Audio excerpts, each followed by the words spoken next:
Thank you. That's Thank you. The applause. That's what I was missing. All right. Yeah. Much better. Yeah. Much better. Hello, everyone. Please be seated. I will be seated. I'm just being careful with this coffee. Yeah, good idea. You know, you move around quickly and then you slosh and it's like, like coffee all over the place. And what a mess. Oh, not a good way to start a broadcast, no. Eh? Nope. Although, okay. Now we've got some people. Hi, Lisa and Errol. Hello. Yay. And hi, Mom. Hello. Here you do. She says stay awake. Well, right now I'm good. Yeah, well, got me a Java here. I haven't had a drink yet. Oh, as a matter of fact. But how is everyone? We missed you on Wednesday, but we'll be back this coming Wednesday. It was a bit of a long day, and that was followed by another couple of long days, and then yesterday seemed like another long day, and they just keep going on, folks. But here we are, you know. We another long day. After another long day. Another long day, but I suppose busy is good if it's what you're intending, and it was. And honestly, it was a really good week worth of work. Yes. Hi, Johnny. Right. Good to see you. Good work week. So, aloha to you too. Yeah, it's fantastic to you here. So, Halloween brunch. Yeah. This is our Halloween brunch. Here's our Halloween brunch. Here's our spread. Monster cereal. We've already had the big breakfast. We're so fancy. But you know, we did source this year. Who puts this out? Is this General Foods or General Mills? Yeah. General Mills. Father, sorry, actually puts these out. And this year, Julie. They did two things. They reissued the big three. You know, Frankenberry, Blueberry, Chocolate, right? Which they tend to do every year. But they also did this pack that's got individual packets of cereal. But there was also one that had all five, and they brought back Fruit Brute. So that was available for a second. We saw it. We tried to find it this time, and it's like totally off the market. I think that, you know, Hi, Eric. And hi, Brent. They ship a few thousand of these, and then when it's gone, it's gone. But it was fun to see. We did see some of that when we were up at Lake George. Somebody had the packets of cereal. You know? I could be ready for a mimosa. You could? Yes. I could get to that. And I already have a recipe written down for our patrons. Hello. So I'm going to try a Halloween mimosa. I haven't actually. That's so funny. We already have a hater on YouTube. That's like that took no time. It's like a record, a speed record. I just love that. You know? I know, it's hilarious. And I love the fact that it doesn't frazzle us at all. It's like, oh well, you know, shucks. I don't think somebody pressed the wrong button. I think somebody's just trying to like stir things up. Oh well. Shucks. Guess what? Everyone else is here because they want to be here. You know, and I'm glad you're here, and let's give you some entertaining thingies, shall we? Okay. So, hi Millie, season. good to see you. Hey, excellent. So, oh yes, happy almost Halloween to you, Halloween Julie. Indeed. Yeah, we're actually. Oh, thanks, Johnny. It's just because of the balance of the way things have been going this month, and the fact that September felt very, very occupied. You know. Honestly, this month seems to be like taking its time, and I'm like, oh yeah, we're practically there. But we've enjoyed all the decor that we have, and you can see in back of us, you'll probably just see the rotating tree that did go up this year to become the Halloween tree. Is that the second year we've done that, or more? Yes, it's the second year we've had the tree up for Halloween. The big tree. The big tree. We've done it for Thanksgiving for a few years, but. Mm-hmm. Lisa, isn't life too short to be a hater? Amen. Oh, seriously. We can tell you so many stories. True words never spoken, Lisa. Seriously.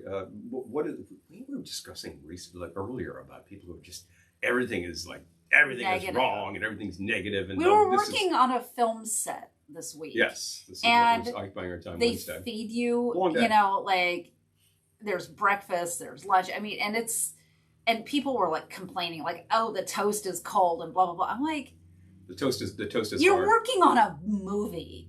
I mean, it's like really. It's a union set. The craft is that is the food service is provided.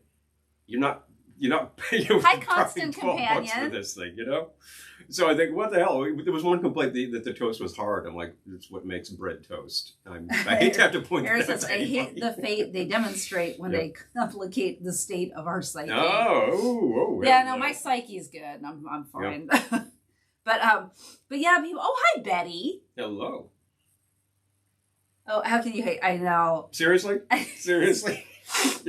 Again. Just please believe me, it does not bother me at all. Yeah. So I just think it's hilarious. I have to say this is absolutely true. This audience knows. Hand me the cinnamon This audience syrup, knows please. exactly what this is all about. All right, I'm going to actually get my glass at the ready here and put this down. There are so many real problems in the world that I'm not going to, I'm not going to complain about free food. Seriously? So we just made this. This is cinnamon syrup. This is a very simple formula, which I believe I first got from a Jeff Berry book. And I'll give him the credit because I think it was the first place that I saw how to make, this syrup, that syrup. And really all this is like 3 cinnamon sticks in 2 cups of water. Bring it to boil on the stove, put a lid on it, kill the heat. I'll let it sit for a day. Because of the way the week went, this sat for about 3 days. And that's okay because more flavor good, right? So it's really a pale color. But, I said, after I boiled it, I lost some water. So you reconstitute to 2 cups. Add 2 cups of sugar. Heat again just to get it melted in. And once that cools down, put it in the bottle. I got a couple of good cinnamon syrup. Our signal got interrupted. What? Millie says, whiny people just fry my petunias. Grabby about toast. Yes. Julie says, something? It was avocado toast. It was actually really good. Aw, Johnny, I hate that you're not here too. Oh, yeah, really. Julie says when my nephew was little, he'd ask for untoasted toast. In other words, bread. That's funny. You mean bread? Yes, that's what I mean. That's hilarious. Untoasted toast. Aw. Yeah, Eric would use different colors. See? Right. Actually, Glendora's room is blue. Yes, Glendora's room is kind of blue. The Constant Companion says, I've been trying to copy the Starbucks Dolce burnt sugar syrup. Sugar syrup. Oh, hello. Yeah. Okay, so for my mimosa, I'm going to start with just a little trickle of cinnamon syrup because I don't want it to... We're not trying to make this thing a sugar bomb. I'm also trying not to pour onto the computer. On the computer. Okay. Yeah, sticky stuff on the computer. Just that much. It's looking to be like maybe 1/3 of an ounce. Yeah, not much at all. Not a lot of science going on in these things. It's a mimosa. No, it's a mimosa. It's a mimosa. I mean, we measure everything on the show. You've seen us do it. If you're making something like I'm not going to measure for a mimosa. Manhattan, it's like I do like to make sure that I get what I want, but otherwise, it's there's leeway there. Could you then please hand me behind you cranberry bitters? Cranberry bitters. I can reach those. So a dash of cranberry bitters. Mm-hmm. Just going to make it. Give it some more red, or some red. Yeah, some red. Thank you. And just a little bit of OJ. I don't like a lot of OJ in my mimosa. Yeah. I want mostly bubbles in my mimosa. The usual proportion, orange juice and bubbles. Reverse that and you got her number. There we go. But I agree. Oh, look at that. It looks like blood orange. Yeah, it does look like blood orange. Okay. Kind of well, blood orange. It's pretty... Oh. Already spelling on the computer. Uh-oh. Hold on. Okay, I got it. No. Got it. All right, I'm going to place this down over here. You know what? I remembered everything, but I forgot the cleaning fluid. Yeah, I was thinking we might want to get the stuff off the computer. Okay. So here. Oh, Eric says, I remember George Carlin talking about a restaurant called Larry's House of Toast. His favorite is toast on a bun. Okay, so let's open this bottle. Toast on a stick. There's not a lot of room over here. Not that there's so much of it behind the bar. But... Interestingly, I think it's basically the same footprint as with the bar, but you don't have your back bar. So you can't reach behind you. All right. We're set. Set with the paper towels. I got the paper towels. Thank you. All right. Toss. I'm not sure I'm going to be able to do this from this distance. Would you like me to handle? I might. Wing. Oh, no, I got it. Bang! Yay! And I even tucked it in the ice. We also forgot our Kappa bubbles. Kappa bubbles. Well, we can Kappa bubbles pretty easily. Mm-hmm. Fill with your chilled Prosecco. Whatever you're using. Yeah. Prosecco, Cava, champagne. Moscato. Uh-oh. It's dripping. Dripping on me. It's just water, but still. Oh, true. Yeah, this is okay. It is pretty drippy because it's been in the ice where it's supposed to be. Oh, Johnny says, my house smells like Fireball. Friends drank 2 bottles last night during the party. oh my. No. Wow. all that heavy cinnamon hit. Oh, yeah. Or like when you go to the craft store and they have like the cinnamon scented pine cones. Oh, yeah. Or, and oh, you yeah. walk in and potpourri. like, you walk in and like you pass out because like, oh, you know, because that's it's real a heavy. little doughy. Heavy fake cinnamon smell, you know? Eric says it's a little doughy. A little doughy. Hello, Super Mumbles. Excellent. Yes. Yes, brunch. Yes, brunch for us. Cheers. Cheers All to right. you. So you have, did you put base spirit in there? No. No, so you've just got I'm calling this a Halloween mimosa. Halloween mimosa. Okay, so this is just mimosa with the addition of OJ, cinnamon, a little bit of cinnamon syrup, cranberry bitters, and chilled. I use Prosecco. Mm. You know, theoretically, you want to use champagne, but well, you know, there's all sorts of bubbles out there these days. That's for you Rockefellers. You go back a number of years, and I don't think people were bandying about the term Prosecco, but now it's like it's what people reach for. And honestly, Prosecco is excellent and is available at a very good price. So I'm into it. I'm good with it. Lisa says, Errol says he used to love eating bread sandwiches. Just slap a piece of bread between two others and eat. Well, yeah, if you have like butter, that sounds pretty good, actually. Buttered bread. Yeah, well, buttered bread is a classic for a reason. There's a thing that in England that's known as a bap, and you get yourself a nice hard roll, and you interestingly kind of like a round roll, and you scoop out the interior. And what do you do with that? I have no idea. I think you toss it, and you fill it with chips meaning fries, and maybe some salt and vinegar, and away you go. A bap. Also a chip buddy, and this is just like bread and potatoes, and it's a bizarre combination, but I've had it, and it's awfully starchy, but it'll fill you up. So probably originally designed as hangover food, like so many great dishes out there, you know. Hey, so cool. Good to see you. Well, you know something. Now you've been watered, but I have not. I was going to say, mm-hmm. Do you want something with bubbles? I think I do, as a matter of fact. All right. Well, I'm having the coffee and the mimosa, so they should balance each other out in terms of wakefulness. Yes. Just kind of like keep that going. Coffee. So I'm going to do similar. I'm going to grab some, this is lemon? Mostly. Mostly lemon. Mostly. There's a little bit of lime in there, too. Not going to bother me. That's got to be a quarter of an ounce, third of an ounce, something like that. I'm going to also go with the cranberry bitters, but I'm going to hold off on those for a second. Oh. I'm going to give myself some base spirit. Constant Companion likes, I can talk, really, I can, likes Prosecco better. Better anyway. I would say that at 10 paces, I would have a lot of trouble telling all of these things apart, but I will certainly like the price on the Prosecco better than a lot of what's called champagne. Oh, yeah, potato bread is good, Lisa. Oh, yeah. Yeah, we like that. There's what's the brand that's Martin's? It's usually available at your supermarket. And it uses a lot of potato starch, potato flour.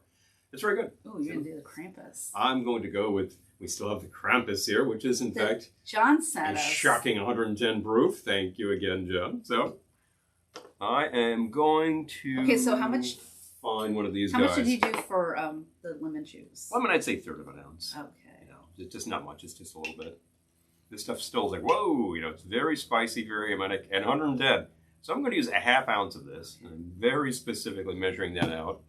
Because I don't just want to free pour and suddenly realize, I just had a shot of 110. Okay. Just a little bit will do just fine. Thank you. Going to fill with the Prosecco. We happen to be using Rufino, but any quality Prosecco you like would work just great in there. Okay, that's a nice fill. Back into your ice. Okay, and then I'm going to do what I happen to like to do a lot, which is add the bitters at the end. Yeah, now it's going to look all and give me this glory. That was 3 dashes. Special effect. Yeah, this one is a pretty heavy dasher, and the Fee Brothers cranberry is very red. It's like must be like carmine being used to color this. Hi, Philip. Red number 40. As a matter of fact. Aw, digging the view. Thank you. Yay. As a matter of fact, I got myself all red. Doesn't that happen? All right. And Eric's saying, I wonder if that's where Pittsburgh's Primanti restaurants came up with those French fry sandwiches. Maybe. I love those. Those were good. I gotta wonder if one is inspired by. I have heard from other sources, I think perhaps even their site, that basically they were just feeding hungry truckers, and sometimes they had to eat fast, and sometimes they had to eat on the run. So they just slapped the entire sandwich together and said fries on top. You know, so you're just eating the whole thing. You don't have to worry about finding the fries. One hand on the wheel, one hand on your sandwich. And I think that was the basic idea. But, you know, remarkably similar. Interesting. Yeah. I'm going to cap this because it's just sitting there. So we have here our... I want to try it. Oh, yours is redder. Well, you got bitter. more bitters. Yeah, I got more bitters happening over All there. right. So yours is a very mimosa style drink, and this is more of a 75 style drink. A French 75 style drink. Yes, you want to try this. All right. And again, I didn't use like a full shot of 110 proof stuff. That's a good way to get a little happy. Oh, that's really good. Half an ounce of that at 110 is basically like 3/4 of an ounce worth of Hi, Gettysburg, ma'am. You know, I give you the math on that. But it's not, it's a regular strength drink. It's not going to knock your socks off. So that would be good for Christmas too. And yes. maybe Krampus, you know. Hello, Krampus. That's what they're intending, but Krampus is another term never used to hear. Now it's all over the place, and I think, but it's hilarious. So you know, you got a Krampus. You know, many people who are much more into Krampus than the guy in the red suit. I was thinking, who doesn't love Krampus? And I was like, well, kids, children, naughty children. Bad children. They don't like Krampus Bad children at all. Don't like Krampus. They don't like that. So that's it. So here's something which is an excellent brunch drink, and that's an excellent brunch drink. If you're in a mood for something that's like more of a juice thing, then yeah, definitely would go with that model. I wanted to start with a mimosa because it's brunch. Brunch. Absolutely. I won't be staying with mimosas. Heck no. Oh heck no. This is like writing me weird. Anyway. Yeah. Anyway, we have on occasion been at a location. Perhaps a sort of golf club type place that has an open restaurant that you can eat at on a Sunday and enjoy the brunch with the bottomless mimosas. And you know, after a few rounds, I say you could kind of like lighten up on the juice and basically just bring us bubbles. And you know, most places are kind of happy to do that, and I'm happy with just the Eric, bubbles. yeah, I love her show. So, but go ahead. I'm just talking about endless bubbles, the bottomless mimosa. Who doesn't love endless bubbles? You know? Usually it's like your choice is the bottomless mimosa or the bottomless Bloody Mary. Not a really huge tomato juice fan. If you are, go to town. Honestly, it's a great brunch drink. And usually these days they put an entire like salad and a rotisserie chicken on a stick in the thing, and it's like, hey, that's your meal right there, right? But I just like to have rotisserie chicken. After a round or two of mimosas, I'm like, yeah, I just want the bubbles. Yeah, I'm good with that. So it's a pretty happy place. You're on record as preferring just straight champagne. Straight champagne. So champagne, prosecco, cava, moscato, what have you. You know, I do like more of a demi-sec or a brut, whatever you got, kind of like more of a dry. And what we both find really excellent these days are those nice hard dry ciders that you can get on the market. And there's some really nice ones. I've seen cider on the market, like hard cider, for years. And most of the time, it's been sold as kind of a sweet product. But more recently, people are like, oh, I really like that dry stuff, you know. And this ones that we can get locally at our apple orchard, like their top of the line, is like this. It's just Prosecco. Wow, it's really that good. So, breaching the box, eh? I'm breaching the cereal. He keeps handing me this stuff as if I have a trash can over there, you know. But he keeps taking it, so. Yeah, he keeps taking it, so I keep handing it to him. Okay. I'm going to cap these things. I got Boo Berry. Do you want a packet of cereal? Sure. Would you look at that? Great. Oh, I know where it is. It's in the dish drainer. Back in the dish drainer. I pulled up Frankenberry and Boo Berry. You can have whatever you like. I'm trying to decide which one coordinates best with my outfit because I'm like that. Okay, I am caught up. Boo Berry, I think. Yes. You can have the Frankenberry. It's been a while since I've had Boo Berry. See what I think. Let's try the Franken. It's been a while since I've had Franken. Oh, I forgot it has the little marshmallows in it. Oh, yeah, of course. Mine is in pink marshmallows. Okay. Little terrifying shapes. Once again, I will give a shout out to our correspondent, Amy, who gave us... Oh, Millie. Yeah, Millie's on Team Blueberry, too. Oh, my. Kappa Bubbles just bit the dust. Uh-oh. Oh, noes. Well, I guess I'm going to be ordering new Kappa Bubbles because this is a great, great device. This is the Kappa Bubble champagne stopper that Amy got for us because she thought, you need something to keep your bubbles in, and she's right. This is great. This device actually will keep the bubbles in overnight. Probably for a few days, as a matter of fact. Eric says, my breakfast was 2 small coffee cakes. Well, I had an omelet, but that was hours ago. It was some time ago. Time for some blueberry. Time for some blueberry. Although now, I had a couple bites. I feel like I'm good for right now. that was fun. He's okay. I'll put that aside. Well, this is really a very simple device. It's just, this is some threads that you just Thank you. Snap around here. I wonder if this would still work. Let me try that. Do I have enough threads? Errol says, isn't Krampus what happens when you drink too much and don't stay hydrated? You get the Krampus. I got the Krampus. It's so true.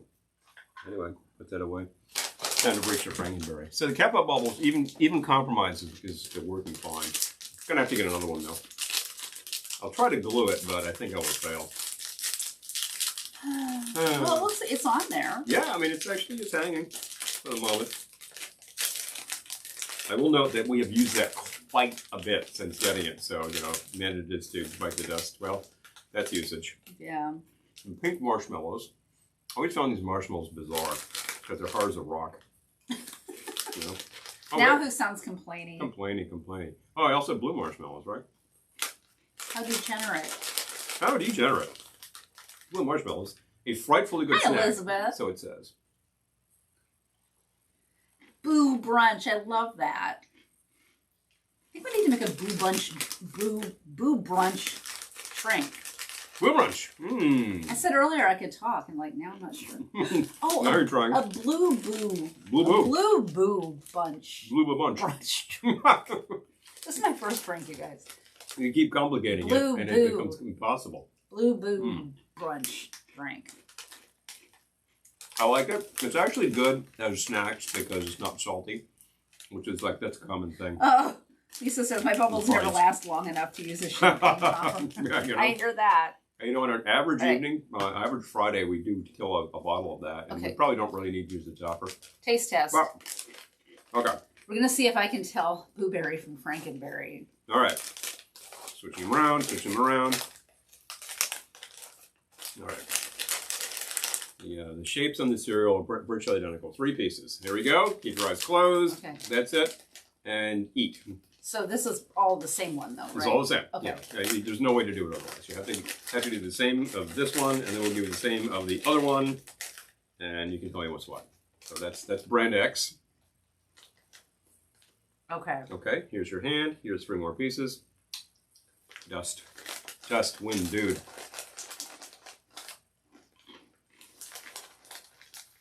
I think the first one was Frankenberry. You're correct. Okay, I could tell. You could tell. So there we go. Franken and Boo. And don't forget chocolate. Oh, Getty the Bergman was asking, is everyone ready for Halloween? Not really. But well, we're stocked up on candy anyway. Well, yeah, but I mean, in terms of a costume. Yeah. I have an idea. You got an excellent costume, but your cousin is the one who wears it. Yeah. Oh, no, I'm getting hot. Little warm. It's been, I tell you, the temperature's been fabulous this past week. It was we had temps up into the low 70s, which would blow off after hours. It was just marvelous. Great weather to go and fire up the chimney, throw a few logs on, have a few glasses of this stuff, or just bust out the nice scotch. That kind of weather. Some people would light up a stogie. Up to you. But great stuff. I've been enjoying it, doing a little work around the house, and things are really coming together, You've heard us talk about this and that improvement, and last weekend was putting together a storage shed. We finally have a storage shed out there. It was fascinating. You found this online, and I forget which the vendor was. Wayfair. And it arrives in this large box that weighs half a ton. And you pop it open. Not really. And the whole thing was these stamped steel pieces, which were the strengthening bits to the whole thing, sort of the framework. And the body of it was just very thin steel. So you would but you'd be putting this together and it's just like flopping in the breeze. How is this going to work? But you just form it together, screw everything together, put some ribs around it, and suddenly it's like, it's a very tough box. So I was like, you know, it was a lot of fun. It was basically an adult director set, you know. I used to play with the Gilbert director set as a kid and build all sorts of fun things. So here I am, you know, 40 years on, still doing that. Oh my gosh. Gettysburg Ma'am says, dressing up as Santa and handing out candy.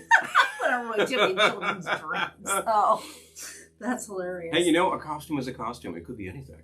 This is the kicker. Well, yeah, I mean, I guess you could say, like, well, I'm dressing up as Santa. No, Santa. Not really Santa. Not really Santa. Santa is not... I have a really good costume idea, which if we can pull it together, we'll wear for Wednesday's happy hour. Mm-hmm.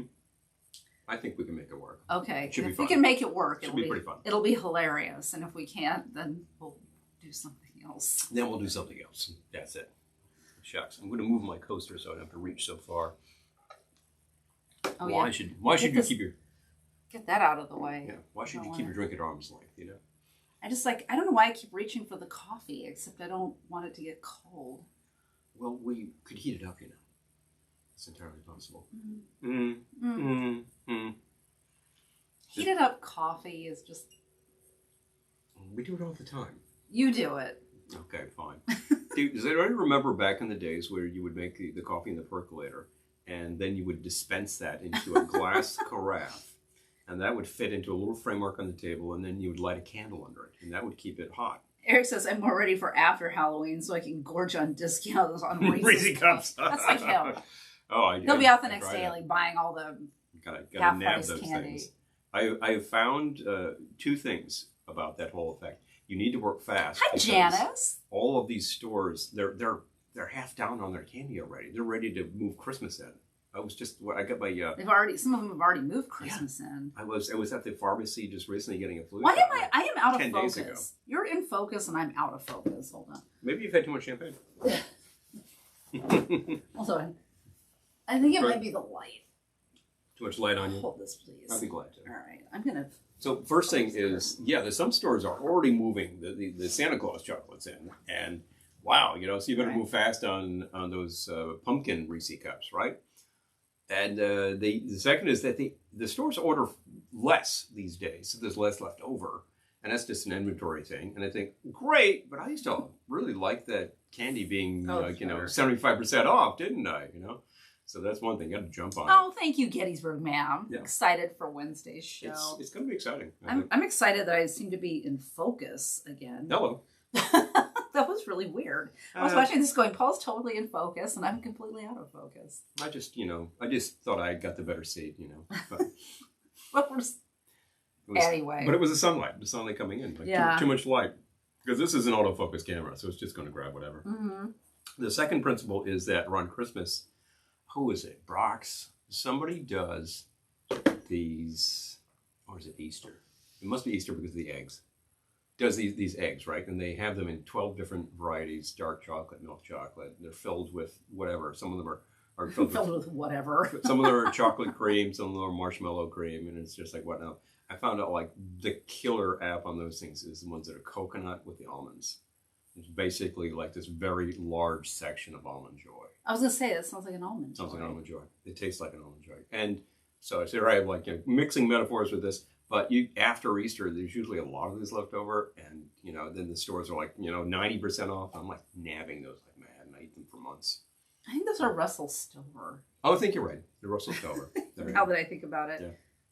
Now that I've caught up to you conversationally. Yeah. So that's the hot tip there about Easter.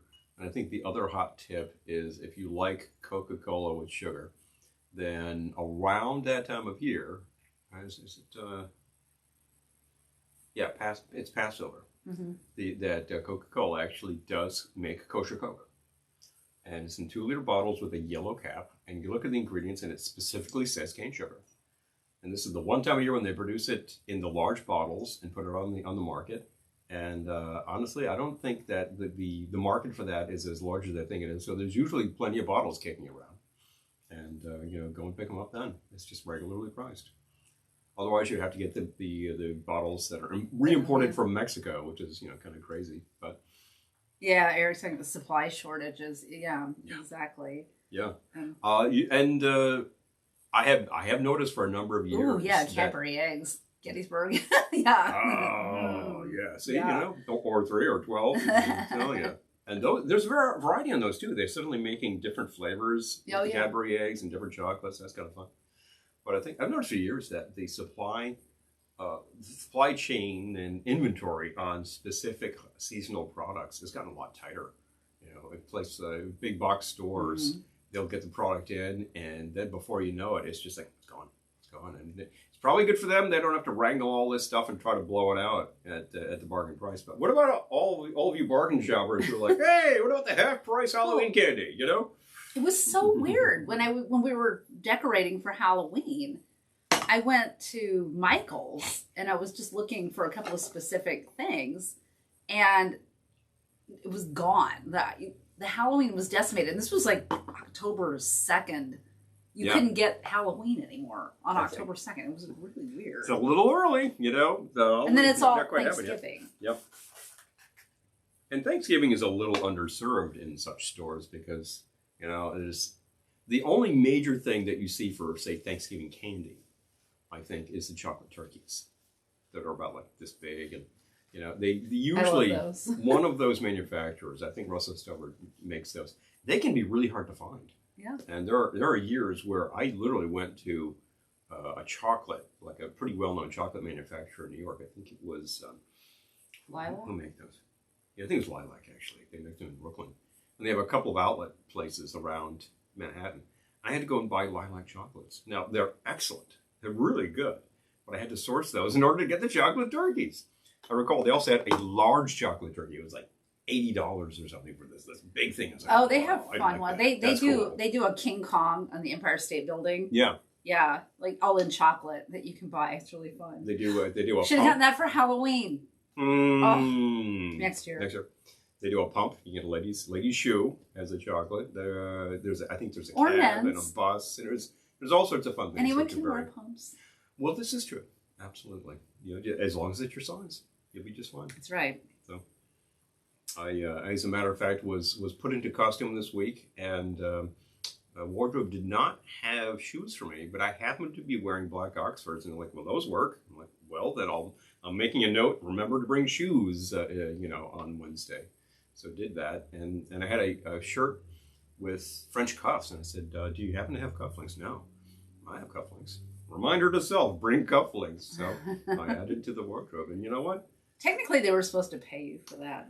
Well, I'm not going to make any big deal about that kind of thing. It's so minor, and what the hell, you make it work because the suit fit like a glove. It was really wow. This is well done. My Halloween mimosa is gone. I think it's time for something else. I would claim to be monitoring this much better than you, but no, I'm down. All right. I'm down. Seriously. It's just it's a 5-ounce glass. It doesn't last. Wait, what the? Hold on. Which is why I'm glad that this is a fairly low alcohol solution. I know that you can have more. You can have more. I know I added some 110 proof liquor into there, which is like whoa, but it was half ounce. I gotta decide what I'm gonna make. Moderating it, and that's kind of the proportions I like in a French 75 style drink anyway.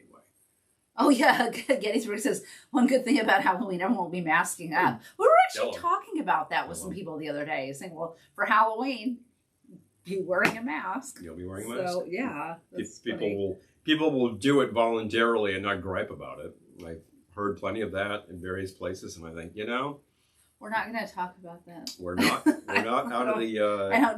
I've had my troll for today. We're not out of the woods yet, so I'm still wearing the damn thing, and that's that. Whatever. I actually found a You have to wear it on a film set. On a film set, yeah. You don't have a choice. SAG rules, baby. And I did discover a product. Anybody out there who wears glasses knows that as soon as you put your mask on, your glasses start to fog very badly. And if you're moving things around the office or something, it's like, this is kind of a drag. Oh well. But I found a product over at the pharmacy that you can spray on your glasses, you let it dry, anti-fog. That's got a really good idea. Use it on set, work like a charm. Yes, which right? I'm going to do a Halloween French 75. Okay. So I need the gin. You need the gin. Well, I can get you the. Would you like the Dorothy Parker? Yes, please. Okay. We also have these. We got some new spirits. gin, which I don't know if we'll open it today, but we've already tried it. Oh, twist my arm. Well, we'll use up the Dorothy Parker first. We were filming in Newburgh, New York, right? Oh, Gettysburg's Filming, asking, yes, if we get a lot of children trick-or-treating. We do get a fair number, actually. There's enough kids around the neighborhood and adjacent that they do come around. And I see a lot of kids being brought around by teenagers. Errol says he wants to trick-or-treat at the Coneheads this year, hoping to get some beer and eggs. That's funny. Big fun. Yeah, we do. Well, and we have neighbors. We have new neighbors this year who have a 2-year-old, so I'm hoping he'll come by. We would really like to see that because they are here since May, I think, and I think they're having a really great time in the house. And just say, hey, welcome to the neighborhood. It's really good stuff. So and those of you who follow the sagas of our neighborhood, the couple who scream at each other are moving out. As far as we know, it seems to be moving out. So because I think that house is getting sold. They don't own it, but yeah, I think that house is getting sold. So we'll have more new neighbors. More new neighbors. Well, the market is pretty nutty most places because the supply of housing is down, and so many people have been thinking about moving around. I think somebody quoted the other day 100,000 New Yorkers moved out, and it was in the past. Isn't the market correcting now, though? Should be. I think it is. I would expect that correction to take a number of months. Here, I'll get what I need. Well, I was going to do a blueberry one. I know. Okay, no. You know what I need? You tell me. I'm going to do the blueberry one. Parker? No. You want the bootlegger? I want the blue curacao. Okay. And I want the tequila. I should be looking at the blue curacao, shouldn't I? Yeah, it's down there. It's there. Oh. And it's oh my gosh. Constant Companion says we gave out tacos for treats. Wow. Wow. So fun. Around 500, so that's amazing. Wow. Hello. That's great. Why am I not finding the curacao? I know we're not out. No. Look just kind of in the middle of the cart. I don't know. Okay. Well, let's hear. I want to do a blueberry drink, but give me a second, folks. I'll get there. I gotta find the boo. Well, you want the tequila? I do want the tequila. So that's coming your way. All right. Mm-hmm. For one. All right. I can get started anyway. Mm-hmm. Hi, Donna! Yay! Donna's here. Hello. I'm gonna make a blueberry brunch drink, but you need the boo. We gotta find the boo. Gotta find the boo. It's missing. I know we have it. Oh, it's around. I know we have it. Yeah, definitely. It's not on top, is it? I was looking. Okay, well, find blue curacao. Oh, Gettysburg Ma'am says, I miss the older days of being able to hand out popcorn balls and candy apples.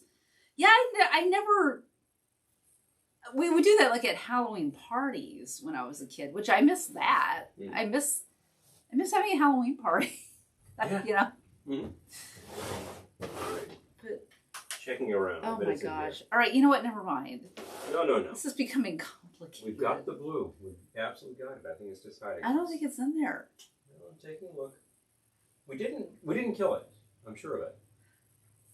Because we didn't use that much blue. Eric says, one time I thought about getting me and 3 other friends to dress up as Kraftwerk, but I think there were only a few people who would know who we were. We would know who you were. I'd probably recognize. That's really funny.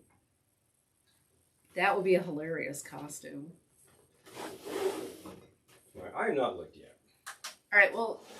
I didn't put this somewhere else. It's always fun when you lose liquor, you know? Didn't put it out here, did we? I don't know, but this is taking too long. Well, keep talking. I will keep talking, but this is... No. Thought it might be hiding. You know what? I'm just going to do something else. Well, then maybe I'll do the blueberry. All right, well, I'm going to do something else because this is taking too long. So I'll take that gin after all. Which gin do you want? The Dorothy Parker. Well, come your way. And then a little measuring, that thing, measuring tin. I'm going to do a Halloween French 75 variation because apparently we can't find the blue curacao. So. Maybe we killed it. I don't think so. I don't think so either, but. I don't think so. Oh, you know where it might be? Upstairs in the travel bar? Oh.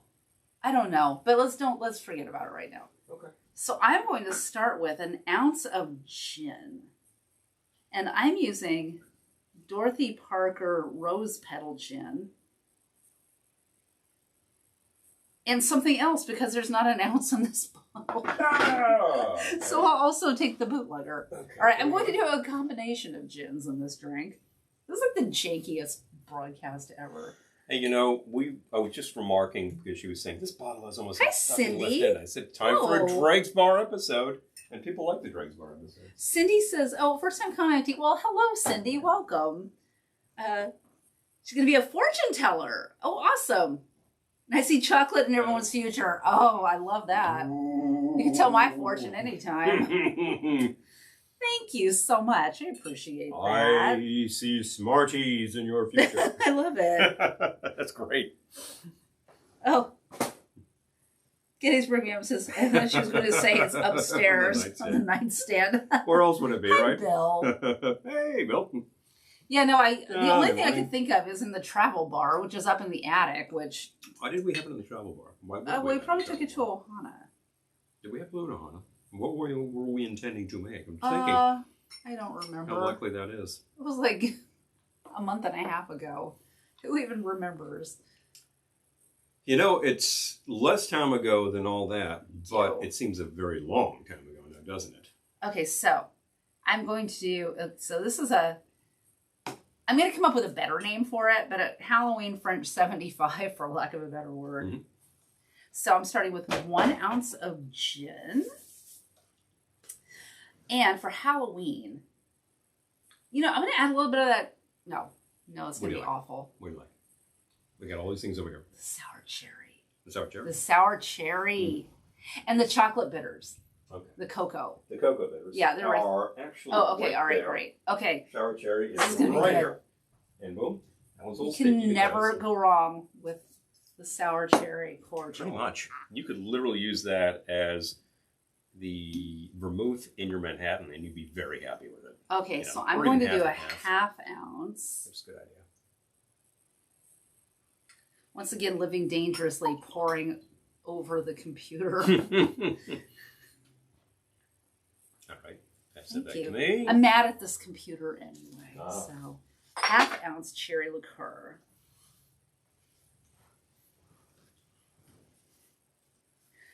Let's see. Okay. And then I'm going to do a splash of the lemon. Mm-hmm. Thank you. There you go. Put that on there so you're not pouring over the computer, or don't have to. Nope. Okay. Splash of my lemon. Oh, it's stuck to the poster. So much for that. These are both labeled a frightfully good snack. No, it's an old snack pack. It's frightfully good. Yeah. I'll give it that. I was just surprised when I did a taste test earlier to see if I could tell Booberry from Frankenberry, and I actually could. You could. Let's see. Artificially strawberry. Oh boy, I gotta catch up on the bunch of comments on YouTube. Hold on. Mm-hmm. Oh, Eric says, I remember as a kid, a neighbor worked at the factory that made those juice bottles.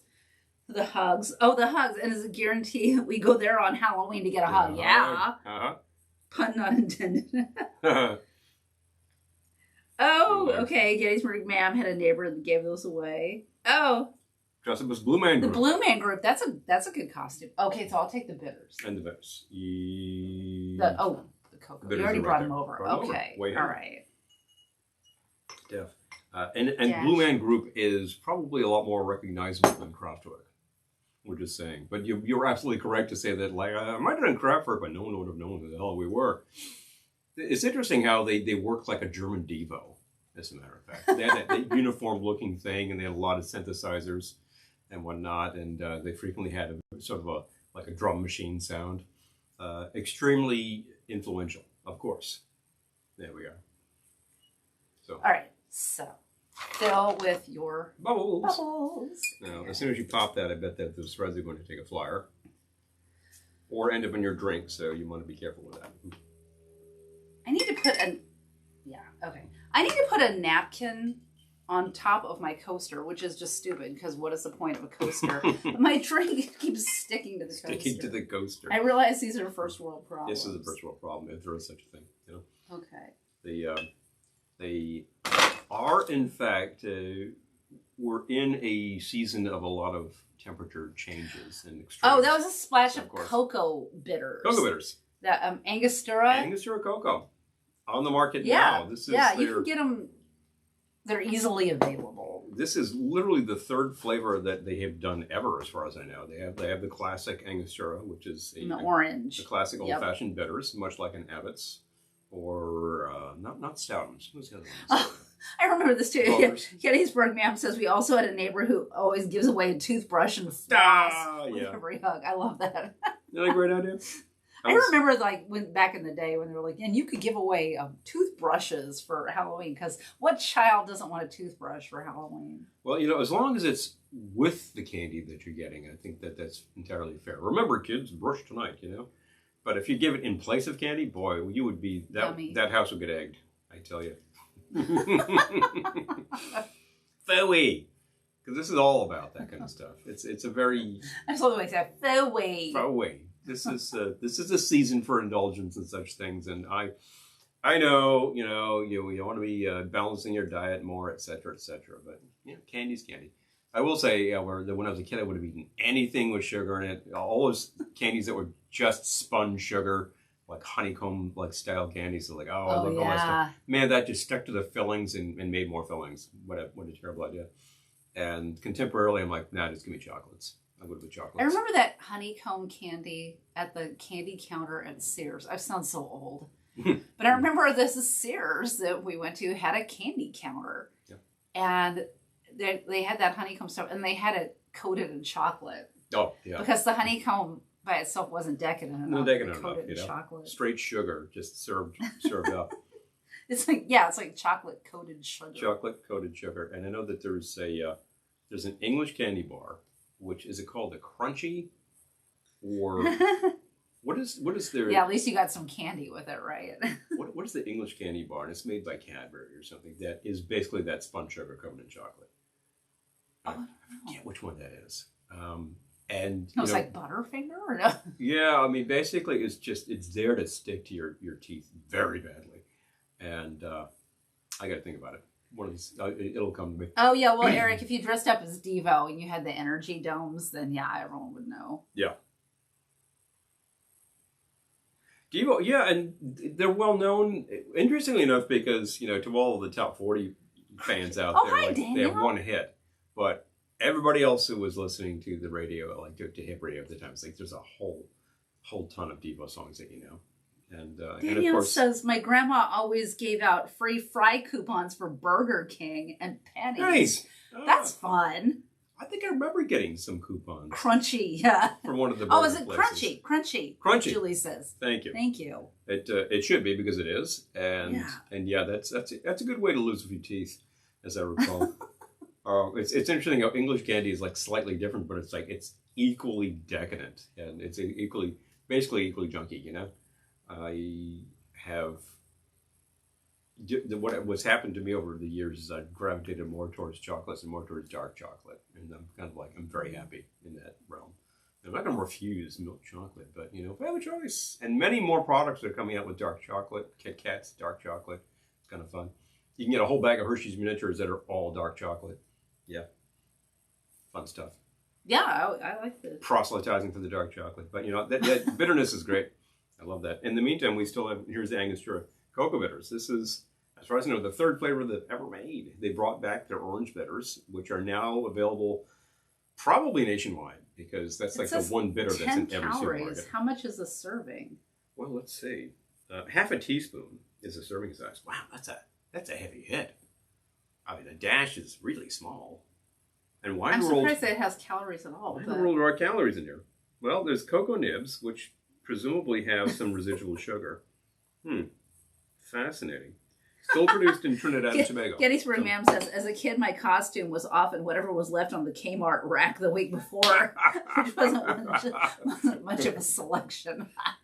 Well, I'm going to date myself because I remember when... Whip It Good. Oh, yeah. Can you see we actually have a Whip It Good. I think I'm blocking it with my head, so it might. We've had Dole Whip. It's a plaque. Whip It Good. Yep. Yeah, plaque. That's the word. Thank you. That's back there. That's fun. So, I'll date myself by noting I remember when the hot costume was Planet of the Apes, not the movie series, which at that point I think I included with the TV series. And I remember there was like they had all the ape, like the rubber masks and the vest that you put on to be the ape costume. They had like the ape Tommy guns and everything. You know, not so sure you can do all that jazz today. But there was this whole thing. There was this huge promo for it at the time. And of course, at the time, that was my sister was watching Planet of the Apes, and I was watching Kung Fu. But I had to watch it on the second set in black and white, and that's how I remember Kung Fu in black and white. So I see. All I can think of is Office Space. I love Kung Fu. Would you like to watch Kung Fu? You know, I love Kung Fu. You know. I love Kung Fu. Well, you know. Hello, Kevin. Good to see you. It was a cool show for a kid because it's like you're not introducing Zen concepts. Kevin to Wayne a and the child Retro Billy's here. Hey, good to see you. Excellent. Yeah, hello, Kevin. Met you at Ohana. Hey, absolutely. So glad you could. Dark chocolate Dove bars. Eric is saying, yeah. Oh, now you're talking. Oh, Eric's favorite Sweetness. Devo song is "We're Through Being Cool." Through Being Cool. I got to think about that. It's my favorite Devo song. New Traditionalists, I believe, is the album. That's like the follow-up album to Freedom of Choice, which of course itself is brilliant. But that's there's a lot. I love how like every album they changed costumes. Like the first one they have the yellow suits in the energy domes. The second album they've got these sort of like maintenance suits. The Freedom of Choice they've got what looks like gray Naugahyde suits with the domes. And what did they do? New Traditionalists, they have like, again, they're just in a different uniform every single album, which is kind of fun. All right, I got to think about this. Mm-hmm. You keep talking. Okay, I will ramble on. I got to look into this. Ramble on. It's going to bother me there now. Go. I got to check out like what's going on in Devo world. We have seen them now. Have you seen them twice with me? Or have you seen them once with me? I think I've only seen them once. Okay. I have seen them twice. Okay. Within the past 10, 15 years. And they had a ton of energy, and they were just in great form. I think at the second time they had already lost a member. I think it was Bob 1. I could be wrong about that. It might have been Bob 2. And that's just the unfortunate fact of time marching on. But they were playing a lot of their really early material that you never hear live. And it was a lot of fun. It was a really, really great show. And then, of course, they launched into a lot more familiar material. And, wow, they were just spot on. All right. Ready to go, ton of energy, throwing a lot of stuff into the audience, stuff like that. Interaction, you know. And when we saw them, it was, I completely forget the name of the space. It was on 47th Street. And no, it was in the 30s. The 30s, okay. I got to think about what. Yeah, I forget too. Pretty good performance spaces, I recall, and they were again a ton of energy. They were really delivering it. So, recommended if they come to your town and help you party it down. I think you'll like the Devo. It's hard to choose. I would say like Mongoloid or Uncontrollable Urge. Yeah, would be my favorites. I am very fond of the Mongoloid. Happy Halloween to you, Kevin. Hey. Mongoloid Giacomo, those two songs, which is really their first single on Stiff Records. And Eric, I'm so sorry. Oh my gosh, how awful! I'm so sorry. Oh, well, you know. Oh, the old lady who gave out Toblerone bars and Neckos. Oh wow. Well, so sweet. Well, I tell you, thanks for sharing. That's it's a very personal thing, and you joined a very unfortunate club, And I bet you'll have some fantastic memories. You know? Yeah. So we raise a glass. Well, you can raise a glass. She made really good put something in my glass. costumes. You know? Oh. I appreciate that. My mother sewed. Not a lot, you know. She didn't sew as much Won as a her lot mother. of costume But she did. contests. I love that. That's fantastic. I remember my grandmother actually sewed in Crafton. She did a lot. She did a lot like that. Back in an era where like you kind of had to do that because there wasn't a lot of availability of materials. Spam Halloween. Pre-made materials. So. That's a good idea, Kevin. Spam Halloween. Do like a spam costume. I just got a great idea. Pass out those individual spam serving sizes for your Halloween candy. Here you go, meat. I know, but what if the kids don't eat meat? Oh, geez, here we go. Well, you have to have a vegan option. That's it.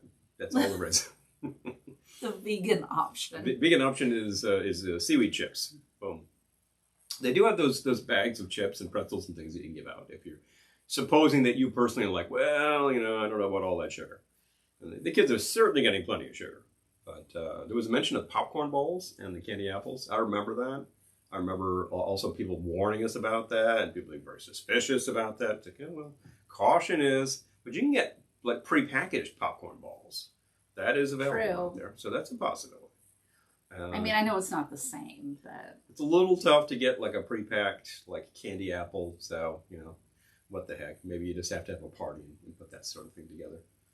Oh my gosh, Spam and Jello. Yeah, one of you could go, like one of us could go as a Spam can and the other one could go as a Jello mold. I love that idea. Hilarious.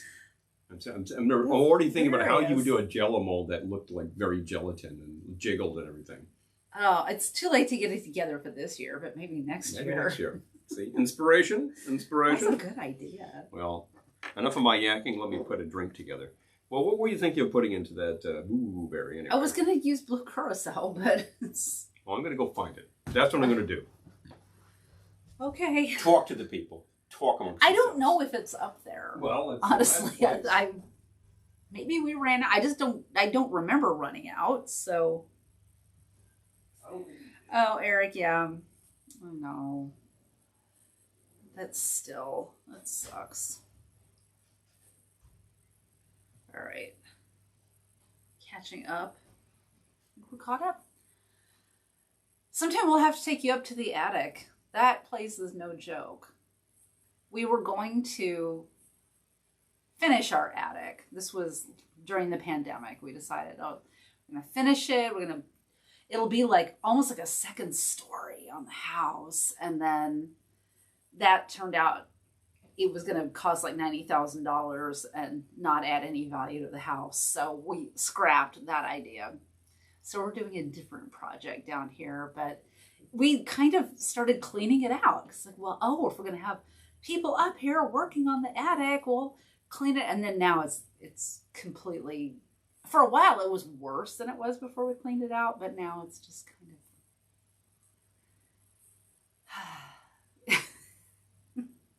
that one likes to keep everything. And I'm not saying anything behind his back because I'll say it when he's here too. Okay, so Eric is saying the Halloween costume that got a lot of attention that I won big was being one of the ghost monsters from Pac-Man. Oh my gosh, yeah. That's a great costume. Is that one of those that you could buy but yours was better because it was made for you? Because I sometimes see costumes that you could just buy it, but then you see someone who made it and put a lot of care into it. It's so much better than the store-bought ones. Here he comes. Let's see if I was right. Nope, not up there.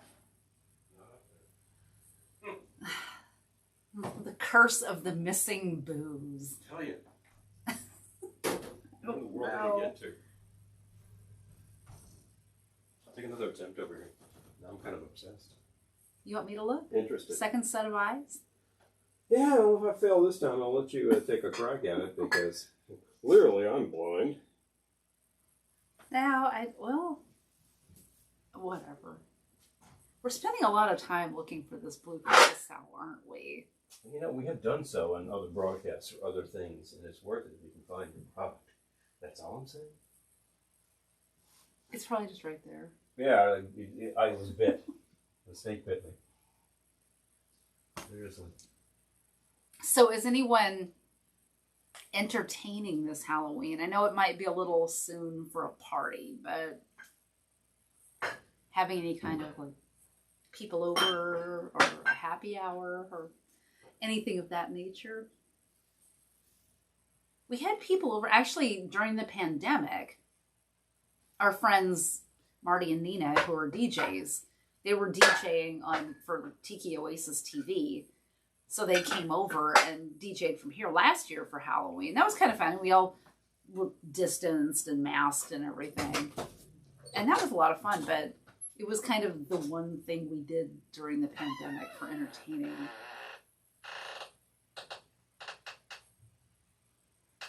Danielle says, I'm just going to wander around Albany in my Lydia Chu's costume and see what happens. There you go.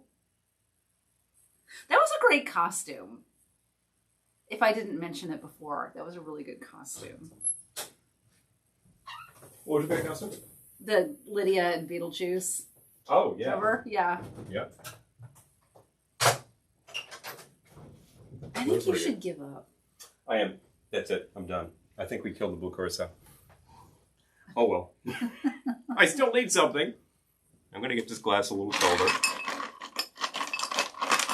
Have any idea what you're making? Nice, healthy chunk of ice over here. I will swirl and contemplate what I might make here because I'm liking sticking with the champagne type drinks. So, champagne, Prosecco, etc. Oh, okay, he says, my mother made it. That was when Pac-Man was starting to be a thing. Got it. Oh my gosh. Big cloth eyes. Wow. Yeah. Isn't that That's cool? very cool.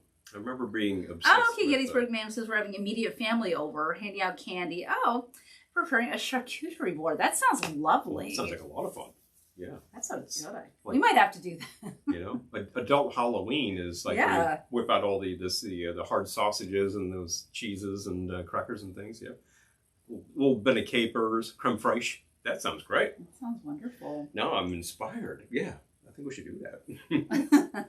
For us anyway. For us anyway. So, I'm thinking... What was I thinking? Do you know what I was thinking? Mm-mm. No? Okay, well, forget it. I got nothing. Forget it. I'm getting cold here, and now I'm thinking about my next drink. And I know we made this, we made that. What will be a great base that we haven't done yet that will be very nice? True. I guess I could save that one, if you don't want to do that one. Well, you know what? I was just thinking, if we happen to have Applejack, then I would put that into our It's in the cabinet. It is in the cabinet. Yeah. Okay, back to the cabinet. I know where that is. Yeah, that I can tell. I can tell you where the Applejack is. I know where the Applejack is anyway. Boom. Easy. Done. I'm not actually looking at blue curacao, am I? It's not hiding in the corner, is it? I don't know. Just making sure. I would have put it with all the other Giffard stuff. Well, so, you would have. no. It's true. It's not in there. Very. He said he was giving up, and now he's looking again. I'm looking again. Just make sure it didn't get buried. You wouldn't have buried it that much. That's No, I wouldn't have buried it. That's the part. So anyway. So anyway. And what would be good with the Applejack? Thinking about that. Perhaps something kind of dark. Because I haven't been looking at this idea yet. And it's purple. Wow. Oh, wow. Back to the Purple Lagoon. Okay. This one's easy. The Purple Lagoon. So we're going to start with a nip worth of the Laird's. A charcuterie board. Oh, that's a good idea. Okay. We'll do that for Wednesday. Now this is, I hope our costumes 100 work proof. So I'm going to give this a little bit more than the last one. Okay, so. First of all, I'm going to make sure that this is empty. Second of all, let's go with... Okay, so you're doing Applejack. Yeah, an ounce? 3/4. I think that's okay. I believe that's a 3/4 measure. If it's not, I'm getting a bonus.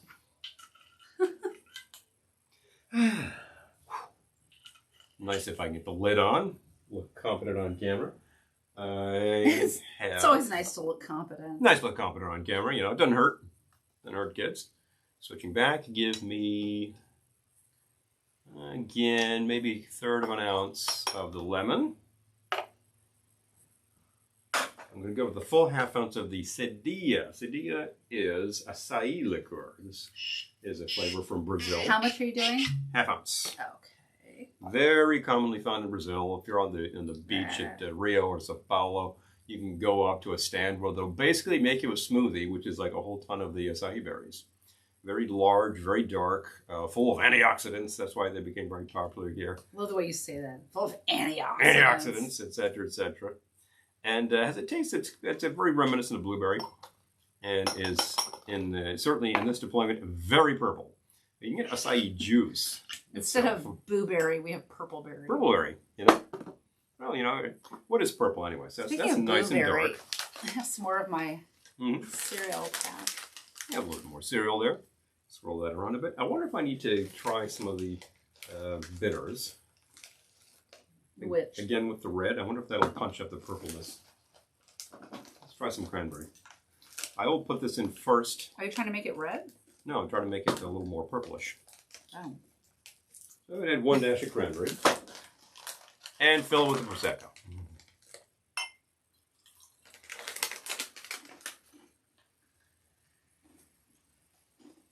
And here you go.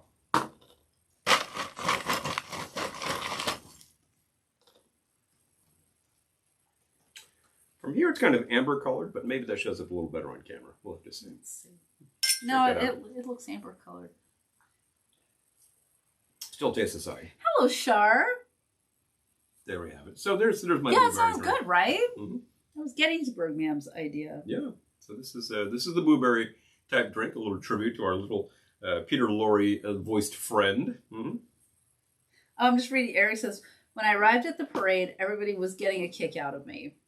We all had numbers on us. After the parade, we were at a playfield at a nearby high school where judging would happen.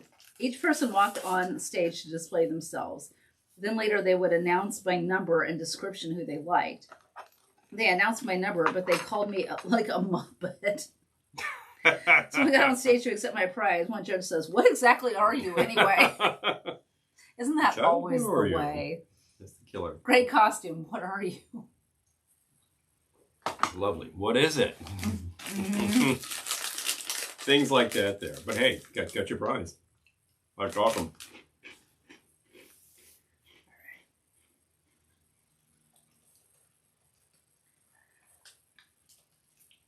So that's actually that's a fun combo there. I like having the Applejack on the end because it is a nice brandy flavor, which is made from apples, and it does that. You do get that note going into your drink. It's a great thing as a base for this type of drink.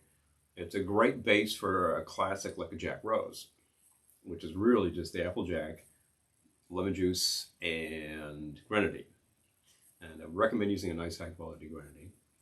We having to make our own, and it's just made out of pomegranate and sugar. It's pretty simple. And that is just a classic sour right there. It's a little different. It's one of the first drinks that we kind of learned to make when we were first doing this, some years ago. Which was? The Jack Rose. Oh, yeah. Yeah, because it was featured in the Sardi's book, which is one of our first bar guides we picked up. And there some fun things in there. We were using that on the last live broadcast because we did the celebrity drinks. Did the celebrity drinks. And the Sardi's, of course, if you have been to the restaurant and the bars, they have all of these portraits, all of these caricatures around the place of the various stars. And, basically for about the past 60, 75 years, I think, as a matter of fact. So it's just like, it's a ton of Broadway people and entertainment people, movie people. It's just, it's a The last time I walked by, it was still closed, yeah.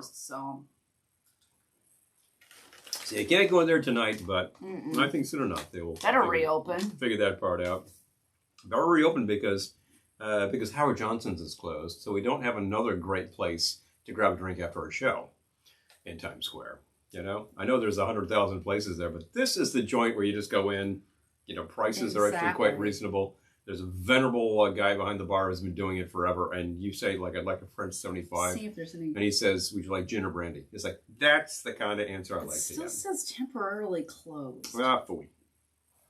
Well, that is the reality of many things, and I cross fingers, and I hope that they're very well insured, because I've heard of some places closing, and I don't like to hear about that. Better reopen. Better reopen, damn it. One of my favorite watering holes.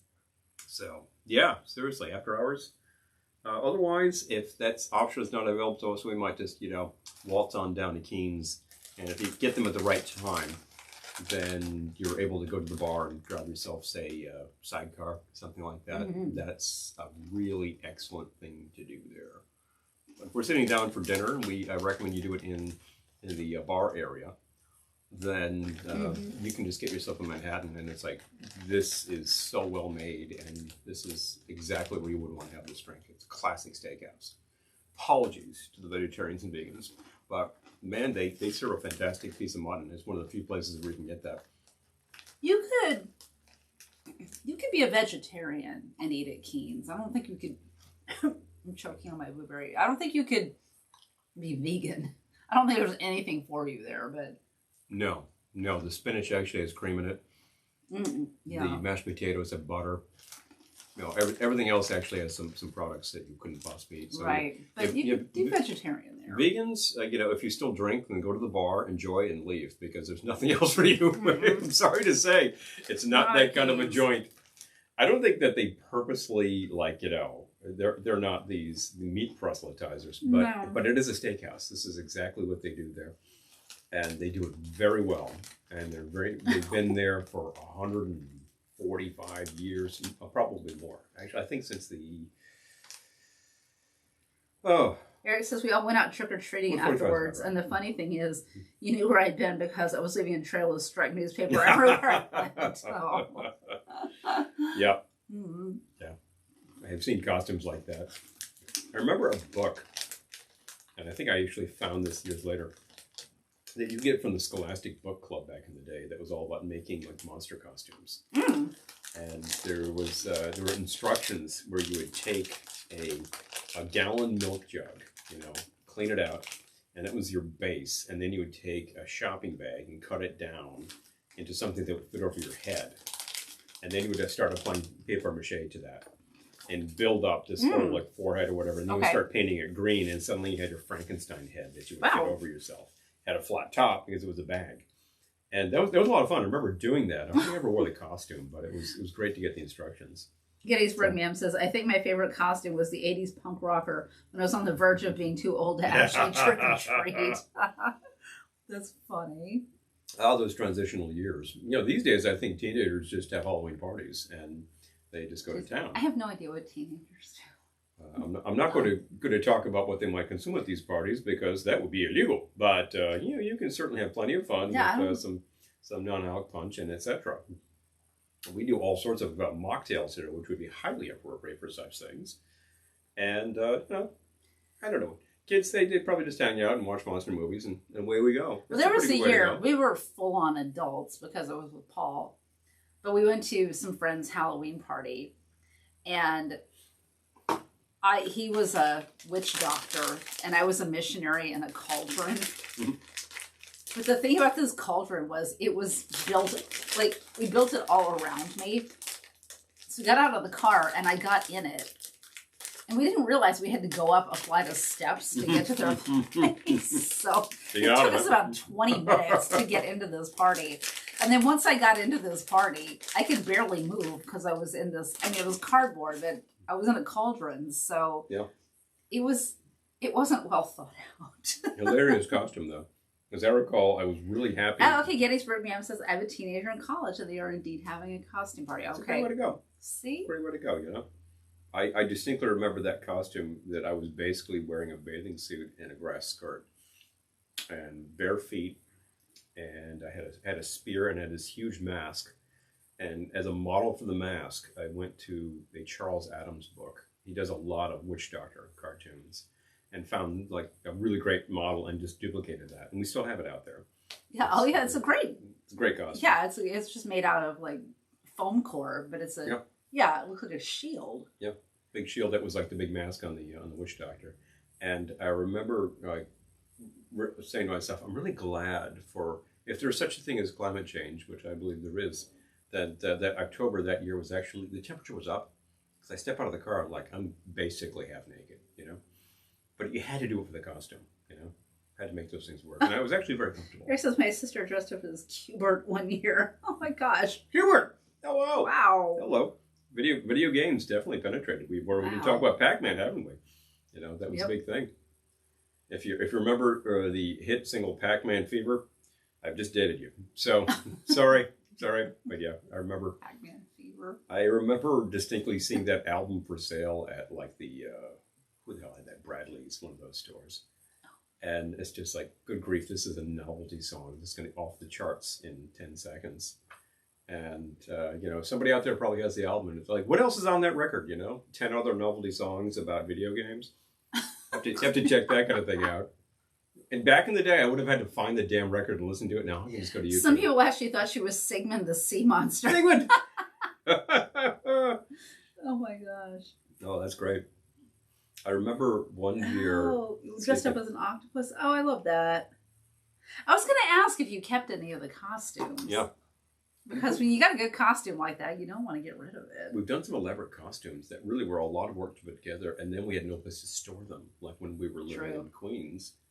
So it kind of just got trashed afterwards, and it's like, wow, a lot of effort for that. Well, I was also a real master at working with corrugated cardboard and putting costumes together, and you can get corrugated for free if you know where to look, so not a biggie. Dressing up as an octopus is a disadvantage to the other children who only have a handicap of only 2 arms. We went to a Halloween wedding one year, and I was a bun, and Paul was a hot dog. Hot dog in a bun. That was fun. We lived in New York City at the time, so that was fun taking the subway to that wedding, dressed up as a hot dog in a bun. You get some good looks. Not that people are you don't have plenty to look at on a New York subway, of course. But that was it was a lot of fun, and it was a hilarious wedding because it was various and sundry. They get married by one of their friends playing a preacher. You know, good stuff. I remember as a child being, I was a far out space nut, so I watched all the space things, and regularly they would show things like 2001: A Space Odyssey on TV, which is a very long and ponderous film for a child.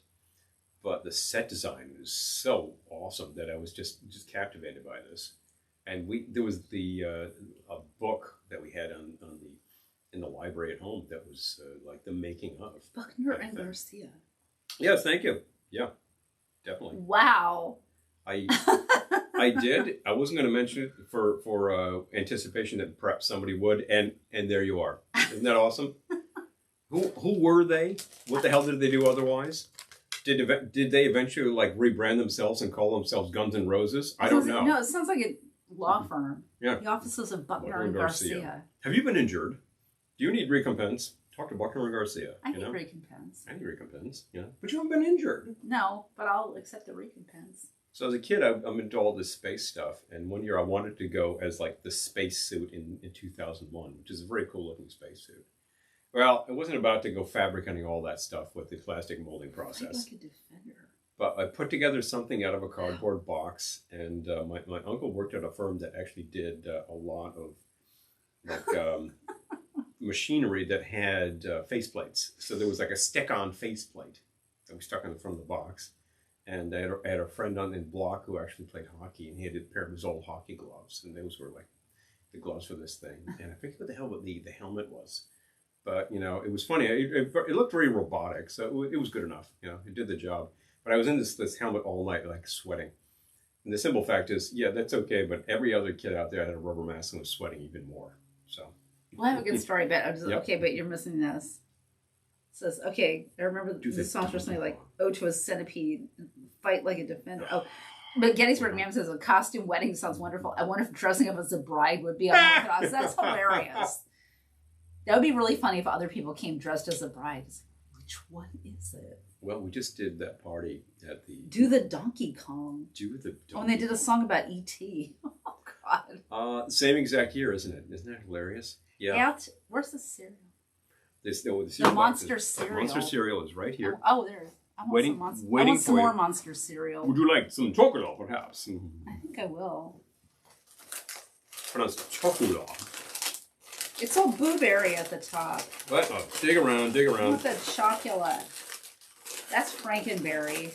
Well, we just did that party at the lake, and of course this was a terrible wedding. It was that damn wedding that you went to in the 80s. Chocolate. And there were several brides. Oh my gosh, so many of the costumes were Yeah, hilarious, though. I remember, like, you know, a regular attendee who's just a great gal was playing the jilted bride, and there was like her guy playing the guy who jilted her, and like, Oh god, that was so funny. I was giving him a ration of grief because of, but it was very well deployed, you know, a lot of running mascara, and we don't have Sean and Michelle on this broadcast, but they came as that couple who goes to the wedding and fights, and you know, that was hilarious, absolutely hilarious. We had Toby and Alyssa, who were the old couple. Yeah, Grandma and they won.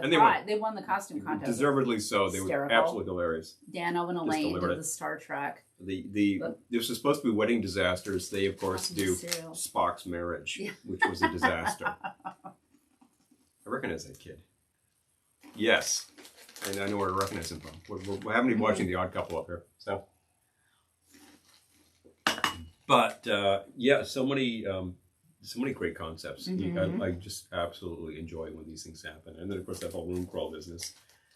We participated because, you know, we didn't have enough to do, so we decided to occupy our time more during, and had a great time. Had a really Losing great my time. Count Chocula. Oh, well, don't lose your chocolate. I just don't want to ground it into the Yeah. I don't want to grind it into the carpet. Oh wait, Lisa says, my brother-in-law went to a thrift store and bought some cheap slacks, spray painted them silver, and wore a silver painted fiber drum going as the Tin Man. Oh my gosh. Your old sister made the Cowardly Lion suit, the Scarecrow, and oh my gosh, that's great. And they won. Oh, that's fantastic. That's fabulous. That's fantastic. I recall reading about the original costumes for that movie, that the lion suit did feature lion pelt. Sorry, animal lovers. I think they didn't really care about it. Oh my God. Yeah. I didn't know that. And it weighed like 75 pounds. So Burt Lahr's walking around in a ton of costume. Wow. And I'm thinking of like the lighting at the time. For color film, you had to have a ton of light. He was just, I think he probably lost 40 pounds on that thing, you know? Seriously. And the Tin Man's makeup was like a base with aluminum powder. And I think it was causing Jack Haley's face to break out. And the makeup for the Wicked Witch actually had copper. That's what made it green. And at one point, when they were banishing Margaret Hamilton from the stage and she drops below, she catches on fire. So there's all sorts of fun stories about the production of the picture. There are stories about a Munchkin hanging himself on the picture. This did not happen. There were some bizarre shots in there that make you think that such things happened, but no, that didn't happen. And there's, of course, the legend that the picture didn't make any money at the time. Not true. It just didn't. I think it kind of broke even. But the thing is, in the 1930s, you come up with a picture, and every 2 weeks you're recycling the picture. So this thing cost a ton of money. Right. And they put it out. It does regular box office, and it's like, yeah, well, you didn't make a lot of dough on this thing. 20 years on, they're showing it on TV. Bang! Suddenly you got a big deal. So that's when it really recouped. Yeah. James Birmingham says, I contemplated dressing up as Wayne Newton this year, but Amazon was out of frozen face masks, so that's out. Wayne. Oh, and Eric says, my niece also dressed up as Hermione from Harry Potter. Yeah, that's very specific. Yeah. But very current. Very current. I think, is Harry Potter hitting Broadway again? Yes, ask about that. I thought there was something probably. About that sort of, yeah. The shows are starting to reopen. Yeah. The kid who played Harry Potter in the movies, by now he's like, what, 35 years old? Like 50. The kid, blah, blah, blah, right? You know, it, of course, was on Broadway, but in How to Succeed. Is that right? Oh my gosh, Eric says this will date me for sure. My sister dressed up as a Bugaloo once. Oh my God, hilarious. Sid and Marty Krofft. Larry. Yes to Sid and Marty Krofft. So many good, costume ideas from Sid and Marty. I tell you, that's what they did. They started out as puppeteers. That's probably why they ended up with these large costumes and these bizarre show concepts. Oh, my mom says, have some great pictures of you at Ohana, the great space costumes you made. Oh, yeah. Oh, yeah. Oh, yeah. Well, the other things happened. Those actual head covers were plastic, and what they were catering salad bowls. Because I noticed these at work because of, various events that we had, and I was just like, really? And I remember actually, stashing 2 of them and starting to think really hard. Well, you can make a great space helmet out of these things. So I cleaned them off, and I put them back to back, so you have a bubble, and then cut a hole so you could breathe, and then fasten them together with brass fasteners. The whole thing worked really well. And then I realized I needed 2 more of them, and there wasn't enough catering happening. So I went up to the cafeteria and said, with one of these, and said, "Do you have 2 more of these?" And the guy said, "Here you go." So like they really took care of me that day. But they were very simple to put together. I remember telling the guy at the time, "You know what I'm doing with these? I'm making a Halloween costume." He thought it was hilarious. I said, "Tell your grandkid, because he's gonna love it." But those were fun, and I would tell you, you really did sweat inside that plastic because it didn't breathe. No. And you're there in a blue wig, and which was completely artificial material. You have to sacrifice for a good costume. Okay, spray, please. Of course. I'm gritty. Gritty, eh? Gritty from the Count Chocula. I'll tell you. Let me give you some spray. Thank you. On a nap here, and you take care of I that. had a boyfriend, and this was before I ever moved to New York, and before I ever met Paul, but we went to a Halloween party, and this was a fancy kind of like insidery thing at Spruce Goose. Spruce Goose, and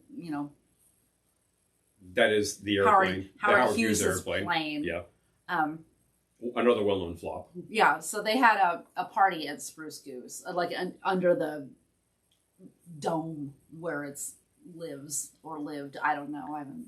I think that was the one and only time I was ever there. Long Beach. Yeah, it was one and only time I was ever there. Not sure it's still there, but it's around somewhere. We went to a Halloween party there, and he had found an old diving helmet. Like an actual brass diving helmet. 19th century diving helmet. So he decided this was going to be his costume. Great costume, so right? So he got like a coverall suit to be like the diver in front, and he put on this mask, and then I think he quickly realized that this was going to be a long night, because I think that thing was heavy. The thing is solid brass because it's supposed to withstand some pressure. And it needs to actually be able to transport oxygen to you. So I think the things weigh about 75 pounds on your shoulders. Gettysburg Man, we have you covered. Suggesting a National Lampoon's Christmas Vacation themed cocktail. Oh, we have matching Christmas vacation outfits. Just saying. And matching Christmas vacation Christmas sweaters, because I love it's like in my saying again. If you're like, Kelly, you're moving to a desert island forever. You can only take 5 movies. I would take Christmas Vacation. I love that movie so much. I think you would take the entire series. We do happen to have the vacation series in back of us. You dressed up. My niece dressed up. Okay. There's another good one. Yeah. Oh my gosh. Definitely. But yeah, we'll do Christmas Vacation. I was just thinking earlier today. Funny you should bring this up. I was just thinking earlier today. Is it too early to watch Christmas Vacation? We're not past Halloween yet. We are almost upon the season, and I'm a big fan of things where they belong. My birthday is in August, and if I go to the big box stores and they've got Santa Claus up, I'm like, too early, people. But it should be all about my birthday. You get into September, and I know you got to start putting this stuff out, fine. But for Pete's sake, August is a little early. Lisa says, speaking of sweating, we laughed so hard when Jim Carrey was forcing himself out of the rhino and Pet Detective. Julie says, that made me think of Robot Monster. Oh, definitely. Love it. Robot Monster, the year that we did the space helmets, there was a Robot Monster at that same party, and then there was another Robot Monster. There were 2 Robot Monsters. That's the thing. It's hilarious. At the end of the day, it is a diving helmet or a space helmet and a gorilla suit. It's a pretty simple costume to put together. Oh, and Christmas Story.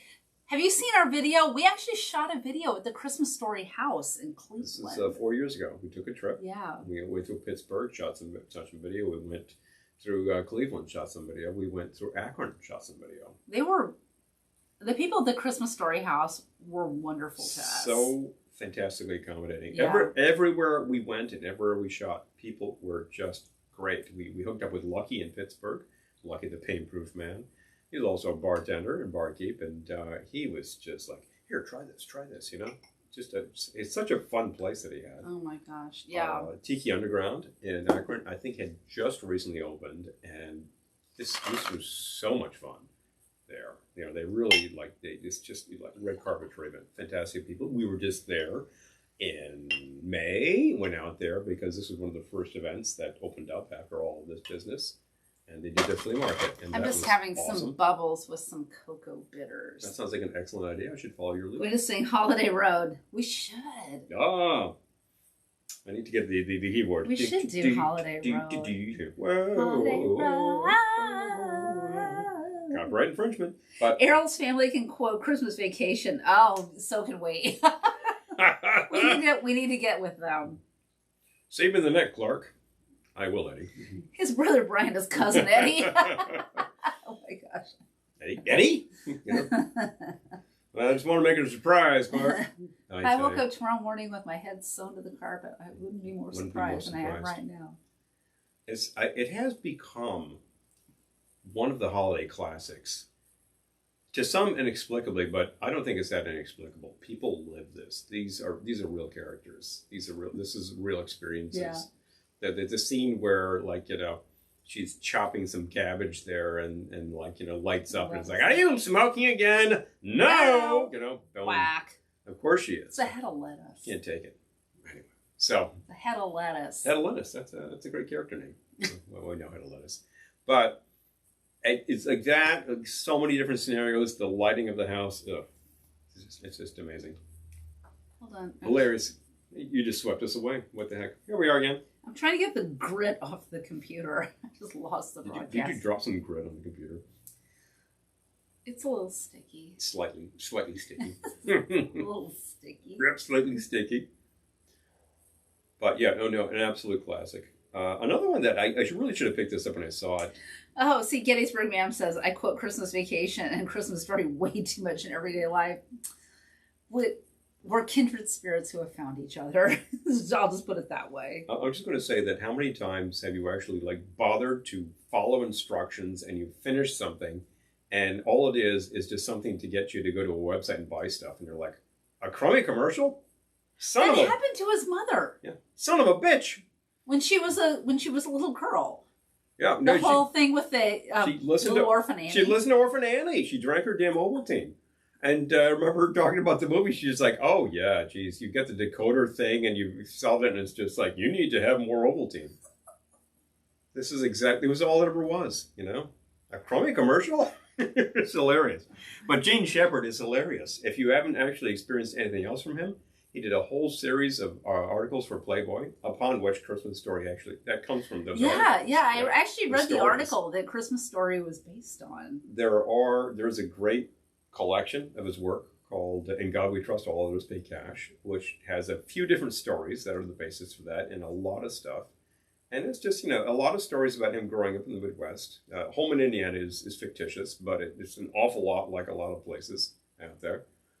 And he just has such a great perspective. And of course, obviously, he was a DJ in New York in the 50s, 60s. And he would do crazy stuff on the air. Funny, hilarious stuff. And a ton of that stuff is archived. So you can look him up and just listen to what he's doing. He just riffs on.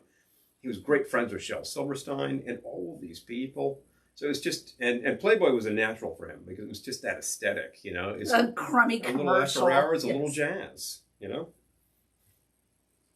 Errol's brother dressed up as cousin Eddie with the bathroom stogie. Oh my gosh. Hilarious. Can I say this on air? Shitter was full! Crummy commercial. I think, didn't we recently find out the actual model on the RV used in the film?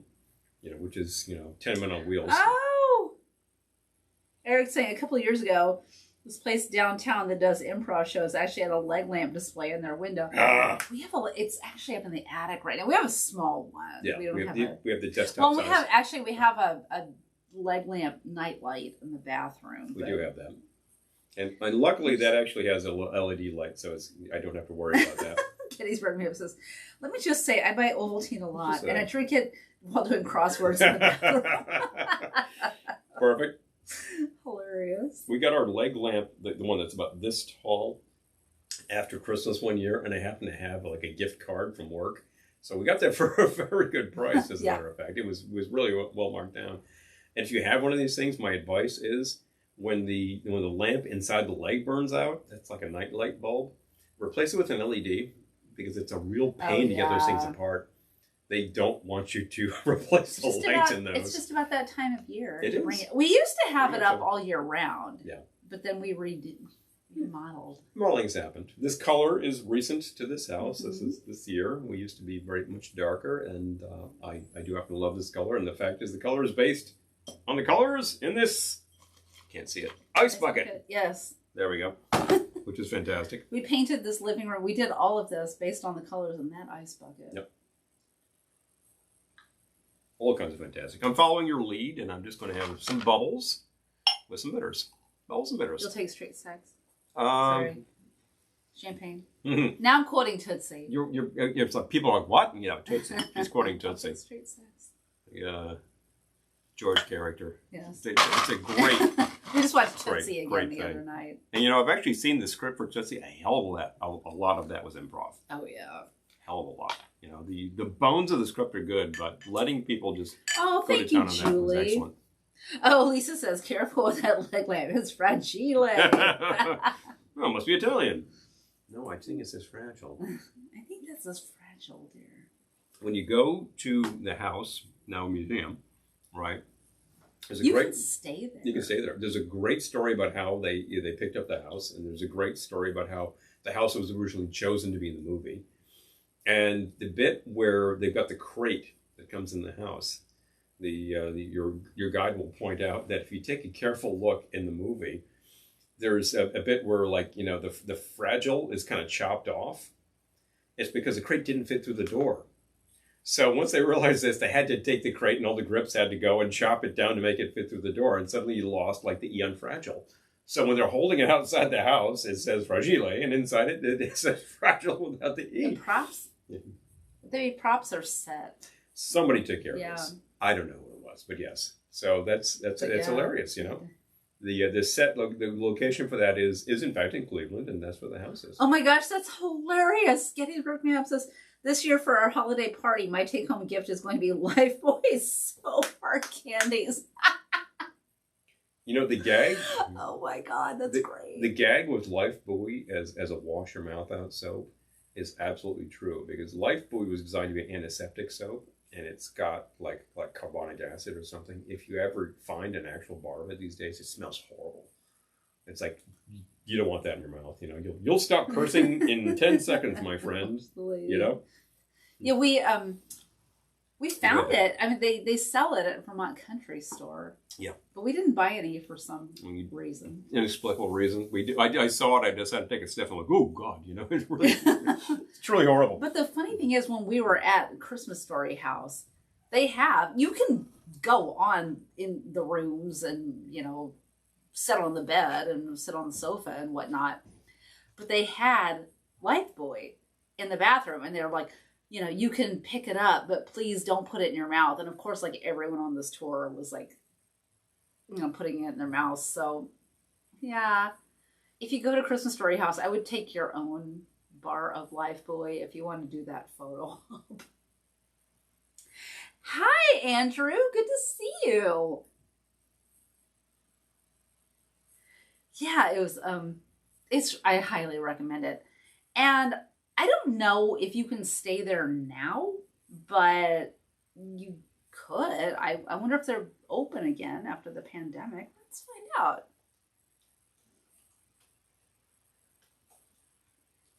Because it was a great trip.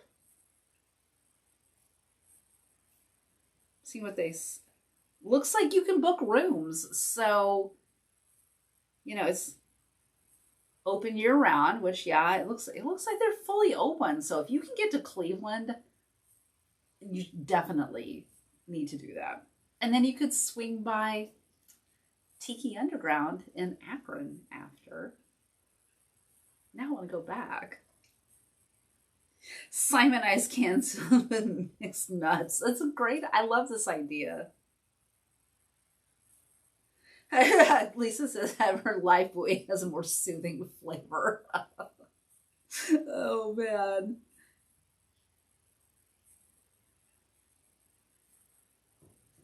Simon Eyes. We're actually working on a script for a project. It's a long story. We'll share more in future days, but we're working on a script that features turtle wax. So I think of Simon Eyes and turtle wax kind of in the same thought. We're talking about Simon Eyes and turtle wax. Oh, yeah. There we go. We've run a turtle wax. We're on a car polish now. I'll say Simon Eyes cans filled with mixed nuts. That's a great party idea. Oh, that's a lot of fun. Now, I wonder how difficult... Is Simon Eyes one of those like waxes that's like really smells like very oily, like petrochemically? So it'd be really hard to get the taste out of there? Maybe, well, you could probably you could either source the cans or you could just make your own cans. I suppose you could find like the label online, duplicate it, right. and print it out. You know, you can do that these days, which would be kind of fun. Otherwise, if it'll wash out fine, then go to town. Eric says, how come when you taste something bad, you want someone else to taste it too? Heady, but with a touch of mellow smoothness. Yeah. Oh. Yeah. Lifebuoy, on the other hand. I think we started originally about Lux, which is possibly still on the market. If Lifebuoy is, then why not Lux, right? We gotta. Oh yeah, it's disgusting. Taste this. Yeah, I hear you. This is awful because you want to share the experience. Human experience is meant to be shared. Here, try this out. Okay. Let's see. But truth be told, you're absolutely right. Like, why are you inflicting that on your friends? You know, oh, here, this is god awful. You know, you gotta know how god awful this is. Really, I do. I don't know. Maybe not. Okay, I don't see Lux. You see Lux Interior. Ah, I don't see Lifebuoy. Clever Halloween reference right there. You can buy Lux. It's available. You can buy it. Excellent. It's a different label. Oh, yeah. But you still buy it. It's similar enough. Oh, people have quantity on this stuff. Okay. Yep. Lux is out there. Isn't that great? And there's someone charging $100. Like, no, I'll take the one that's selling it for... What, for one bar? 3 bars for $6. Good grief. Well, you know, there's always somebody out there who thinks this is rare and it's worth bucks. Unilever. Have some fun with that, you know? Lifebuoy. You know, sometimes brands just don't really die. They just kind of go underground for a while. Lifebuoy. Oh, that's also Unilever. Oh, there we go. It's all Unilever. All part of the same family. And here's some product placement going on. It's been taken under the corporate wing. The world's #1 hygiene soap brand, so they claim, their site says. The desire to be clean, active, and healthy is intrinsic to everyone, irrespective of our age or economic status. I kind of thought it was Irish Spring myself, but nope, it's Lifebuoy. Oh, jeez. The thing about Irish Spring is that it smells, it smells like freshly mown grass fresh is what it smells, you know. Whereas Lifebuoy smells like antiseptic. Oh my God. Okay, so Gettysburg Ma'am says, literally serving meatloaf, mashed potatoes, and red cabbage for a party. I love that attention to detail. Perfect. That's fabulous. Never had that as a kid, but I'm actually a fan of red cabbage. Oh, Malort. Danielle's saying Malort. Yep. Ah, Malort. Here we go. I would have to say that Errol's dad worked in profanity. He's like an art.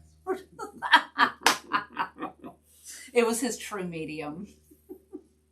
That is hilarious. Somewhere over Lake Erie is a swirl of profanities. It's still circling, you know. Oh my God! I tell you, the So struggles funny. with the furnace. It's just amazing. We just, I think we can all relate. We live in a different era because we had a new boiler put into this house when we moved in, and honestly, we get it serviced every year, and it works just fine. Not a problem. But we have other things we curse at. We have plenty of other things to curse at. When we replaced the front door, that was big fun, because apparently doors used to be about a ½ inch shorter than they are. So I had to make the door opening a ½ inch wider, which meant, I don't know, taking a sander for about 12 days or going out and buying a planer, which is what I did. And the electric planer is a lot of fun, I got to tell you. It's a great device. Well, the thing about installing the door, which I just stepped away, but our new neighbor who's amazing, saw that our door had been delivered and it was just kind of, propped up against the fence. And so he came up to Paul and said, like, oh, you want to install the door? Very eager. I was like, yeah, okay. Yeah, sure. I was like, I would be very glad to have your help with this. And this guy did not reckon with our house because there's just always something goes wrong. So I think he probably thought it was going to be about 2 hours, and it took them about 9. That's about the right estimate. To install the door. Here's the kicker. If you are long-time viewers of this show, you've heard me say this plenty of times, and maybe it hasn't registered, maybe it has. But the simple fact is that the house next door is an identical house to what we have here. The interior has been interior has been severely reconfigured, but the footprint is identical. It's the same house. So I was telling him, you're probably not going to see too much of these things because your house has been worked on quite a bit. But it's always fun to see what happened back in 1954 and how you have to deal with it now. And sizes are very, very strange. By this point, we've replaced enough systems in the house. Thank you, Lisa. Lisa loves our door and our mailbox. Thank you. Oh, yeah. Who actually sells the mailbox? I'll give them a shout out because that is so cool. Atomic Avocado. On Etsy. If you want a cool bleep mailbox of your own, these are so great. Kitty's Rugman says pink bunny suits are optional. Just don't tell Aunt Clara. I mean, this is great. It's a locking mailbox, plenty of room to fit everything through the slot and whatnot. You can configure that several different ways. They have a bunch of different colors. Great designs on the front. A lot of customizable things going on with this box. They're not particularly cheap, and nor are they outrageously expensive. So I will absolutely give the shout to that. This not a lot echoes more the than, door so well that I think this is the correct decision. It's not a lot more than going to Home Depot and buying a mailbox. So a mailbox is basically a lifetime proposition. So buy it well. You could go very utilitarian, or you could have a lot of fun. We had a lot of fun. We bought a cheapo mailbox the first time we bought a mailbox, and the thing was warped within a year, I think. Plastic mailbox probably cost about $13. It lasted a lot longer than it should have, and then eventually I just replaced it with a mail slot in the door. Just cut a hole and put a mail slot in there. And honestly, it was great to have a slot. Everything came through the door. Boom. Infinite capacity for mail. So I was slightly sad to see that go, but I wasn't about to cut a new hole in the new door. So we will not be cutting a hole. That was not going to happen. So we went with the new mailbox, and I absolutely stand by that decision. It was really great. I know this is a lot of airtime spent on mailboxes, but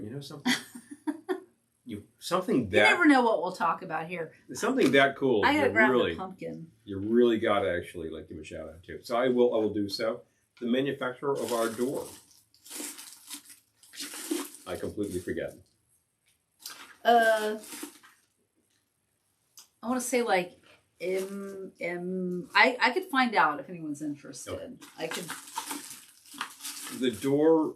I found it through Retro Renovation. Yeah, it has that look that you want.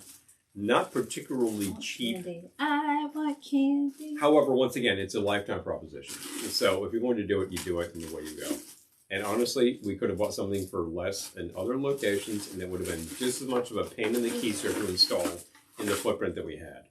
So you might as well go big. There are no milk duds in this pumpkin. No milk duds. No. You've been eating a lot of milk duds. Maybe you just used them up. I'm just saying. Aren't there Rolos in there? It's the same thing. It's not the same thing. She insists that they're not identical. Found a Rolo. There you go. Telling you. Like a milk dud. Like you're taking the Halloween candy away. Thank you. Don't mind if I do. Help yourself. I would actually be more concerned about eating all of this sugar, except that I remember talking to our dentist. We're all going to die anyway. About this very subject. I'm like, do you recommend, I know that it's that season and you probably recommend against doing all this. And he's like, oh no. In fact, he says he goes out to the store and buys a Halloween candy that he likes, and he hopes he doesn't see too many trick-or-treaters so that he can eat it all. It's like license to rot, I tell you. That's the fun stuff. What do we have in here anyway? Hello. Lisa says we have a John Deere tractor mailbox at the farm. It's about a 1/4 inch thick. Woo! Baseball Yeah, bat that's safe. Oh. Ours is up against the house, so if you were going to baseball bat our mailbox, you would also be baseball batting our house. You'd be like destroying a window, which is a much different proposition. But when it's at the curb, like I'm imagining you're talking about, yeah, I mean, that's a popular thing. A little fun for the kids out there on a joyride. You know, wouldn't it be great if you just put an explosive charge in there? You hit the mailbox, bang! Oh, yeah, that's hilarious. Big surprise! Ah! You know? Hilarious. All right. Yep. Let's see, what's good here? What's good here? You know what? There aren't any milk duds, I'll say that. I can't resist the M's. The M's with the peanuts. What do you like in Halloween candy? If there's a nut inside. And the individual... I'm all angry and bitter that there aren't milk duds. Resentful. That's a first world problem if I've heard one. You can walk right there to the Walgreens and get milk duds. Just saying. Can you, though? Can you really? Not a question of can you. It's a question of would you right now at this moment in time.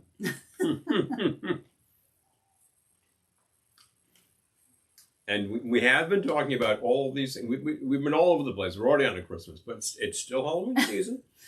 But, you know, I love Halloween. I really do. As you can see, I have decorated this house, but I love Christmas. Right behind us, there is a rotating tree that is decked out for Halloween. That is hilarious. I love it. And vintage Halloween stuff is great. We actually found a vintage pumpkin this year. Classic pumpkin. Oh, Gettys from Mim says the two of you should visit Gettysburg during this time for the haunted walks. Oh, wow. Okay. Well, I'm filing that in my brain. I'm imagining that Eric is saying, would it be safe to say that Tootsie Rolls are to Halloween what fruitcake is to Christmas? Yeah, maybe. Some people... Oh, you know what? Though, probably candy corn. Candy corn. Yeah. Candy corn. Yeah, even more than Tootsie I'll Rolls, actually eat a Tootsie Roll, but... It's interesting because they are constituted very similarly. It's really just sort of like this. What is in Tootsie Roll? I think it's just spun sugar. Errol loves the way you think, Paul. I'm telling you.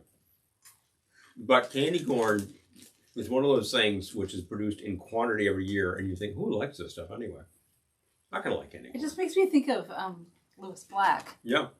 We had this whole bit about candy corn. It's like all the candy corn ever produced was made in 1962. They just recycle it every year. Yeah.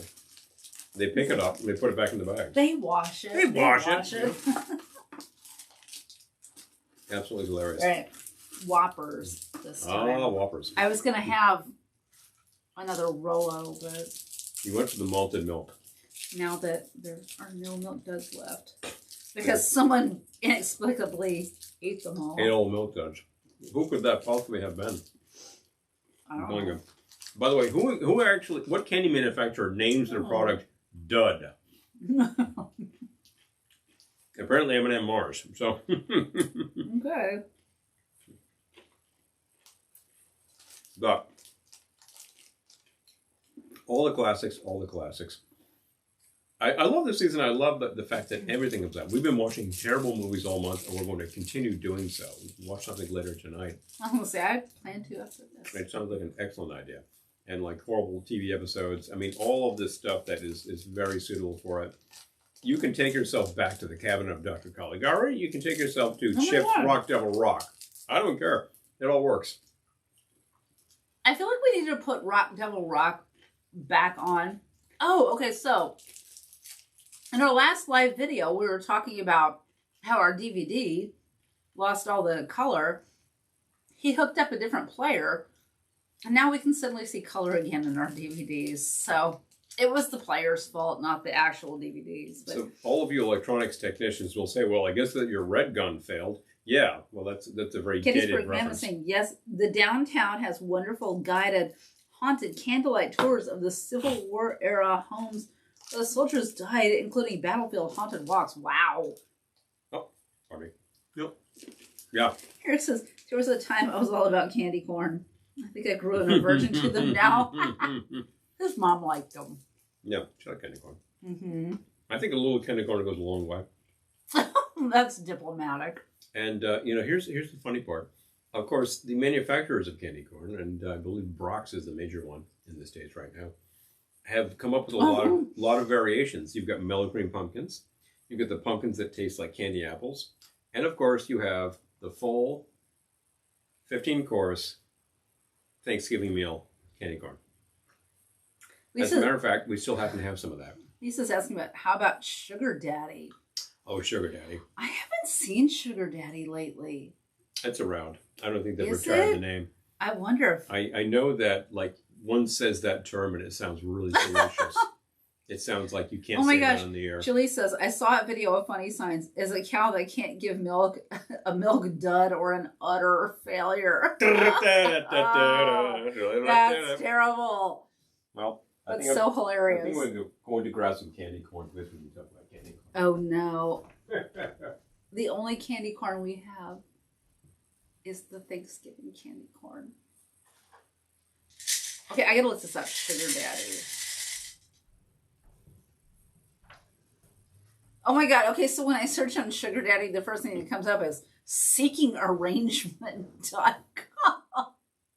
Oh, no. Sugar Dick. Oh, so now I'm going to like be getting notifications from sleazy websites. You better kill your search history here, I'm just saying. So here is the remaining bit of the turkey dinner candy corn from last year. This is literally 1 year old. Sugar Daddy candy, I should say. It smells perfectly fine. It smells exactly like it was. They still make this stuff Sugar lasts Daddy forever. So we're actually going to try this again because I'm intrepid and you're here. So if you haven't actually picked up a bag of this over at your Walgreens, it might be off the market by now, but pester them. They'll get it back in again. They do still make Sugar Daddy. So let's see. The thing about it is that there's a lot of information about this up online, but there's not a key. I can't just like match the colors and tell you this is, cream corn. This is, I don't know. Let's see.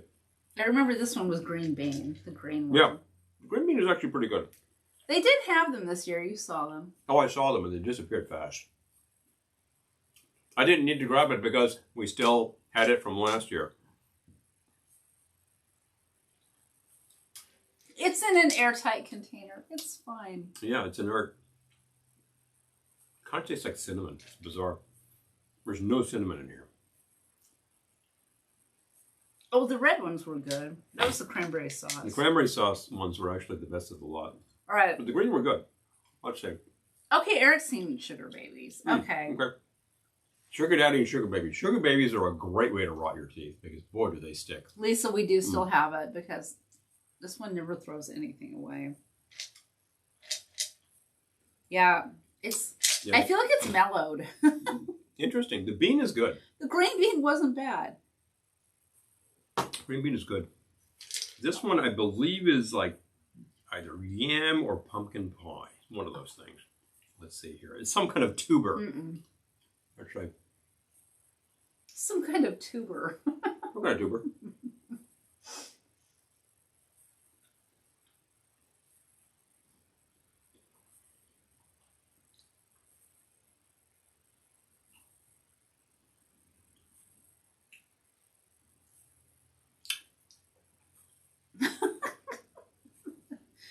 You look very, very unsure. I'm just trying to determine what this is supposed to be. I think that's supposed to be sweet potatoes or yams. It does not quite have a pumpkin pie thing going on.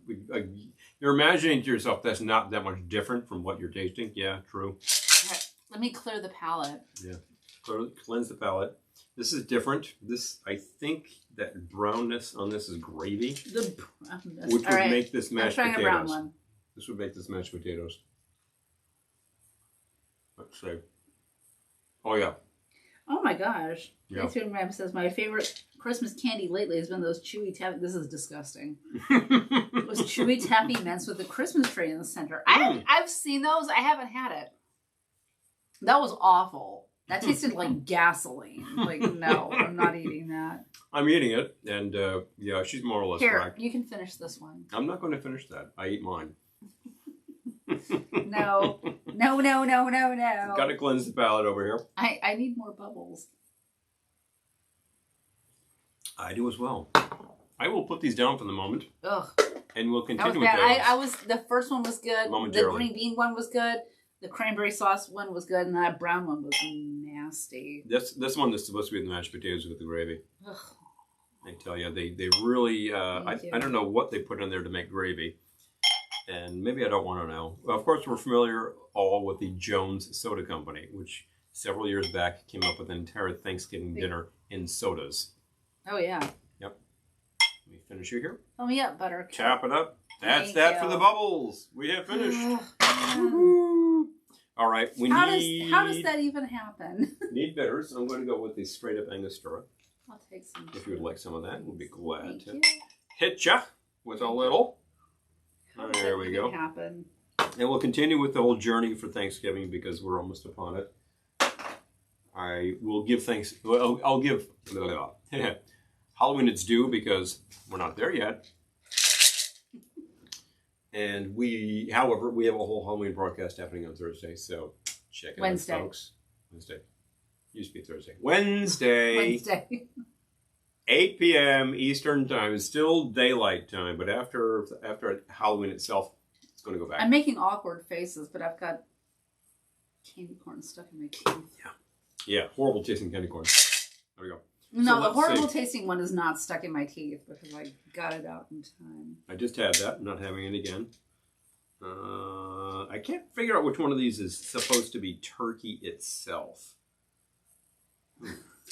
I'm sure I don't Which know. ones have I definitely had? Which have I definitely not had? Bugger. Let's see. Maybe this guy right here. That's kind of amber and orange. Let's see. That should be the sweet potatoes. Tastes a lot like the other one that looks like that. Slightly I different feel like the combination. brown one would be the turkey. And that one would be... Wait a minute. The marshmallow on top should be the sweets. Yeah. Right? I don't think I have one of these. What's that? I'll try one of those.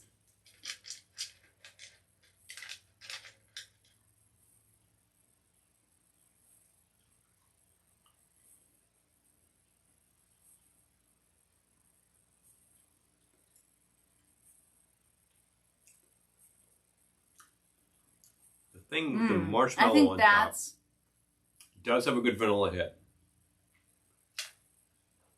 It does I think taste that's the vaguely. pumpkin pie. It's super spicy. That's it. That's it. With the marshmallow? Or Yeah, it looks like orange and white. this one is the yellow and the brown. Eric says, I was introduced to Jones Soda in a weird way. All right, sounds like there's a story there. Pray do tell. So where Paul and Errol differ. If Errol was employed as a wine sommelier, he'd be shot at dawn for poor performance. All right, the cranberry, which is the best of the lot. I wasn't mad at the green bean either. That's I'm still gonna good. try it again. The cranberry is still good. It doesn't taste like cranberries, but it tastes berry-esque. No, I wasn't mad at the green bean. It's reasonable. So, yeah, I'm good with that. Mm-hmm. Yeah, that's okay. It's a little weird, but... Yep. The kicker is you can have these for an entire year and they'll sit there and the flavor really doesn't Well, they've change. been in an airtight container. I'm going to take Sure. another one of these. Mhm. I think it's pumpkin pie. This one's spicy, so I'm thinking it's pumpkin pie. I'm going to seal these for another year. We'll see you next Thanksgiving and we'll talk about it, shall we? That's a lot of sugar. Boy. Mm-hmm. But yeah, it's fun. It's all in good fun. I will be very intrepid to try these so that you don't have to. But if you're intrepid, find yourself some of these. Brock's makes them. That the I think they Thanksgiving only dinner. sell them at Walgreens. Yeah, so you got to go to Walgreens. Not that hard these days. And you got to make sure they're still stocked with these. And you might have to pester the manager to make sure they get them in. Because I think they're probably already off the market. And I think this is Thanksgiving. Why would it These be off the need- market? It's for These should be here Thanksgiving. now. Because our local had them and now they're gone. And I know Are you that sure? they clear these things out and maybe they don't get them back in. But check it. Check it. If you're intrepid and you like bizarre flavors, you really need to try these because they're pretty You're wacky. intrepid. It's all in good fun. We try anything and everything on this show, so you don't have to. And sometimes it's fantastic, and we can tell you need to pick this up. We've been enjoying this Krampus herbal liqueur, of course, because that season is like 2 shakes away, of course, folks. This comes to us from Coconut Bay Distillery, Bellingham, Washington. Hello. All you West Coast folks would speak to this. 110 proof. Wow. What a nice hit. But it's got all of these Christmassy herbal flavors really going on. I think this would be great in like a hot tea drink, that kind of thing. Maybe just maybe an eggnog. I don't know. It's worth experimenting with. And the fact is, it's Krampus. It's so fantastic that Coconut decided that we're going to do a Krampus liquor. They did it well. They really did it well. And we've been enjoying also the English cocoa bitters, which are great, really great. They say cocoa. It really has a cocoa taste. It does, yeah. I love them. More than like a bitter chocolate note, which some of the other chocolate bitters that I've seen, there's a couple on the market now, have a bitterness to it. Well, that's fine. I love those a lot. These are different and they're good. They're different and really good. So, definitely worth it. So I'm just trying to... What else? And we actually made cinnamon syrup there earlier, which we used and deployed. If you're saying, well, I don't know if I'm going to go to that effort, you can find cinnamon syrup in places that do coffee syrups, that kind of thing. It's available these days because, of course, it is the prime ingredient in such a thing as the... What drink uses cinnamon syrup? Jet Pilot. Jet Pilot, yes. The Jet Pilot in question is probably the Steve Crane Jet Pilot from the Luau, because that was the one that like really caught people's eye back in the day, and that is exactly what you get if you go to Tiki Tea in California. So I recommend finding that formula. The Jeff Bray books will tell you about it. Great way to go. I personally recommend that you dial down the 151 because that's my personal, but if you like the jet fuel, go to town. Eric says, I worked for a court reporting company. As I got to know my coworkers better, one of them knows me well enough to know that I had this silly nickname for my niece. They call her Little Fufu. My coworker told me she sold this soda at a place called Fufu Berry Soda. Oh, okay. Hello.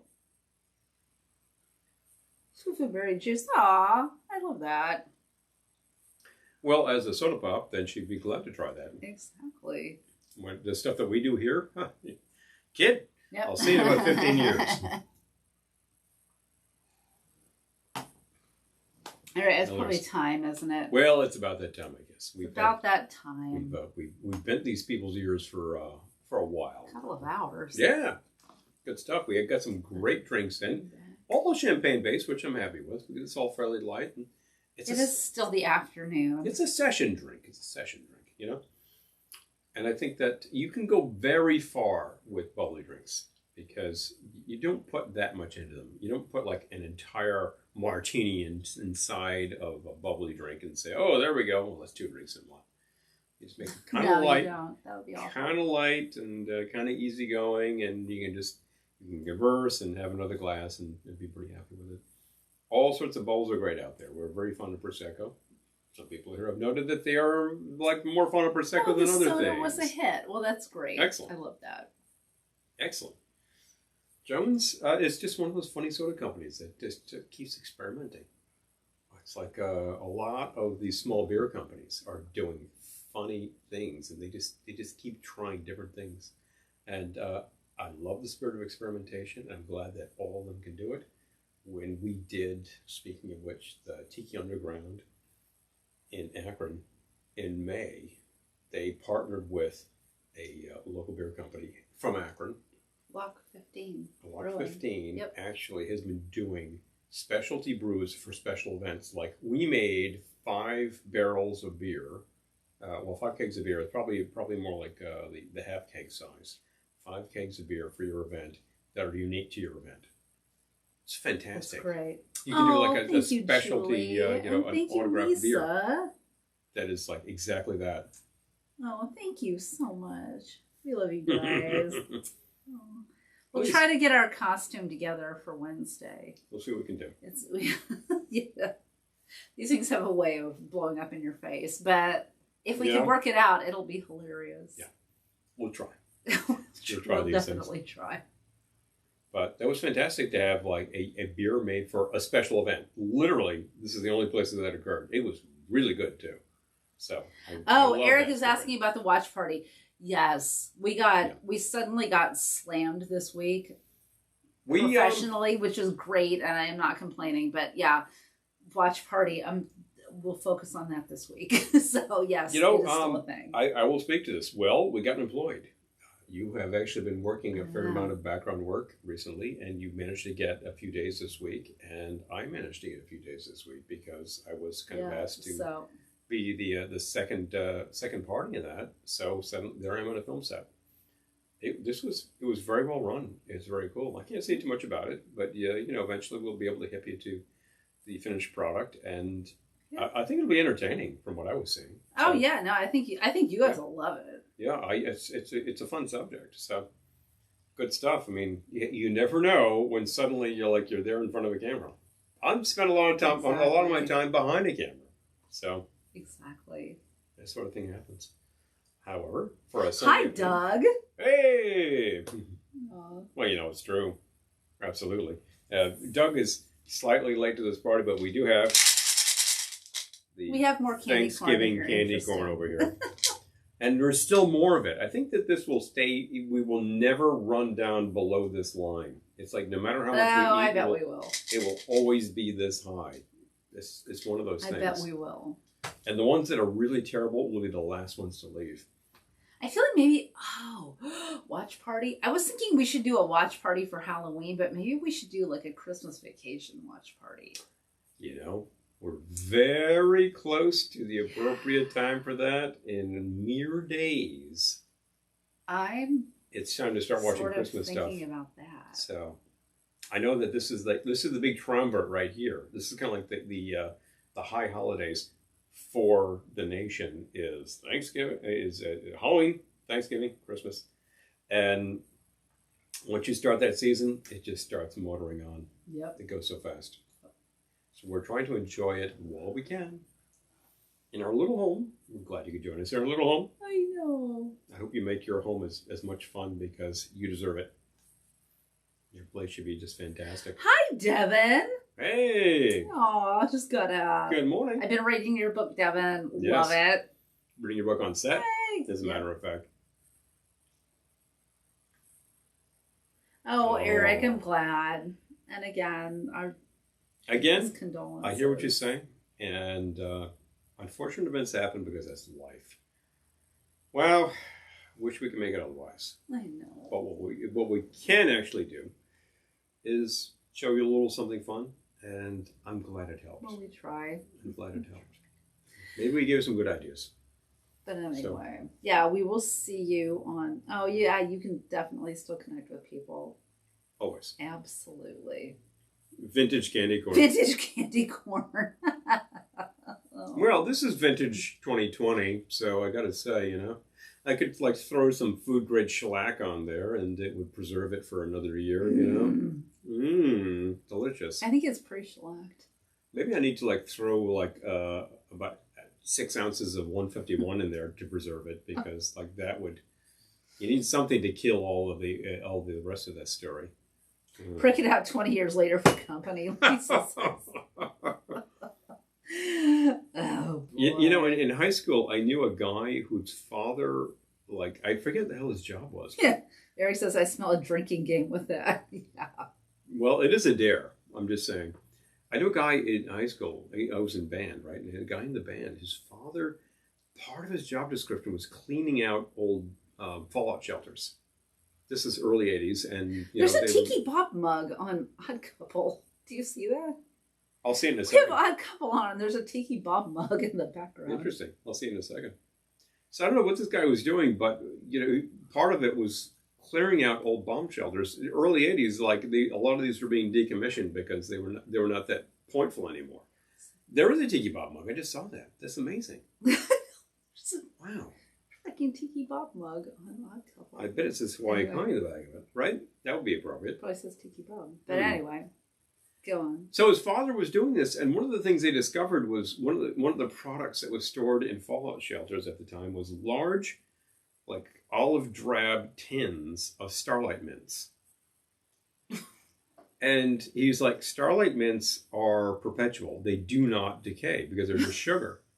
So he had all of these vintage Starlight mints from the early 60s that he was passing out. And I remember trying one. I'm like, just tastes perfectly fine. He's like, see? Kitty Spring Ma'am says, have you tried the chili beans that taste like rotten eggs and lawn cuttings? No. Oh my. I love that such a thing exists. Well, I'm intrepid. I will try anything. So I'd try it. We got to find them. Try it.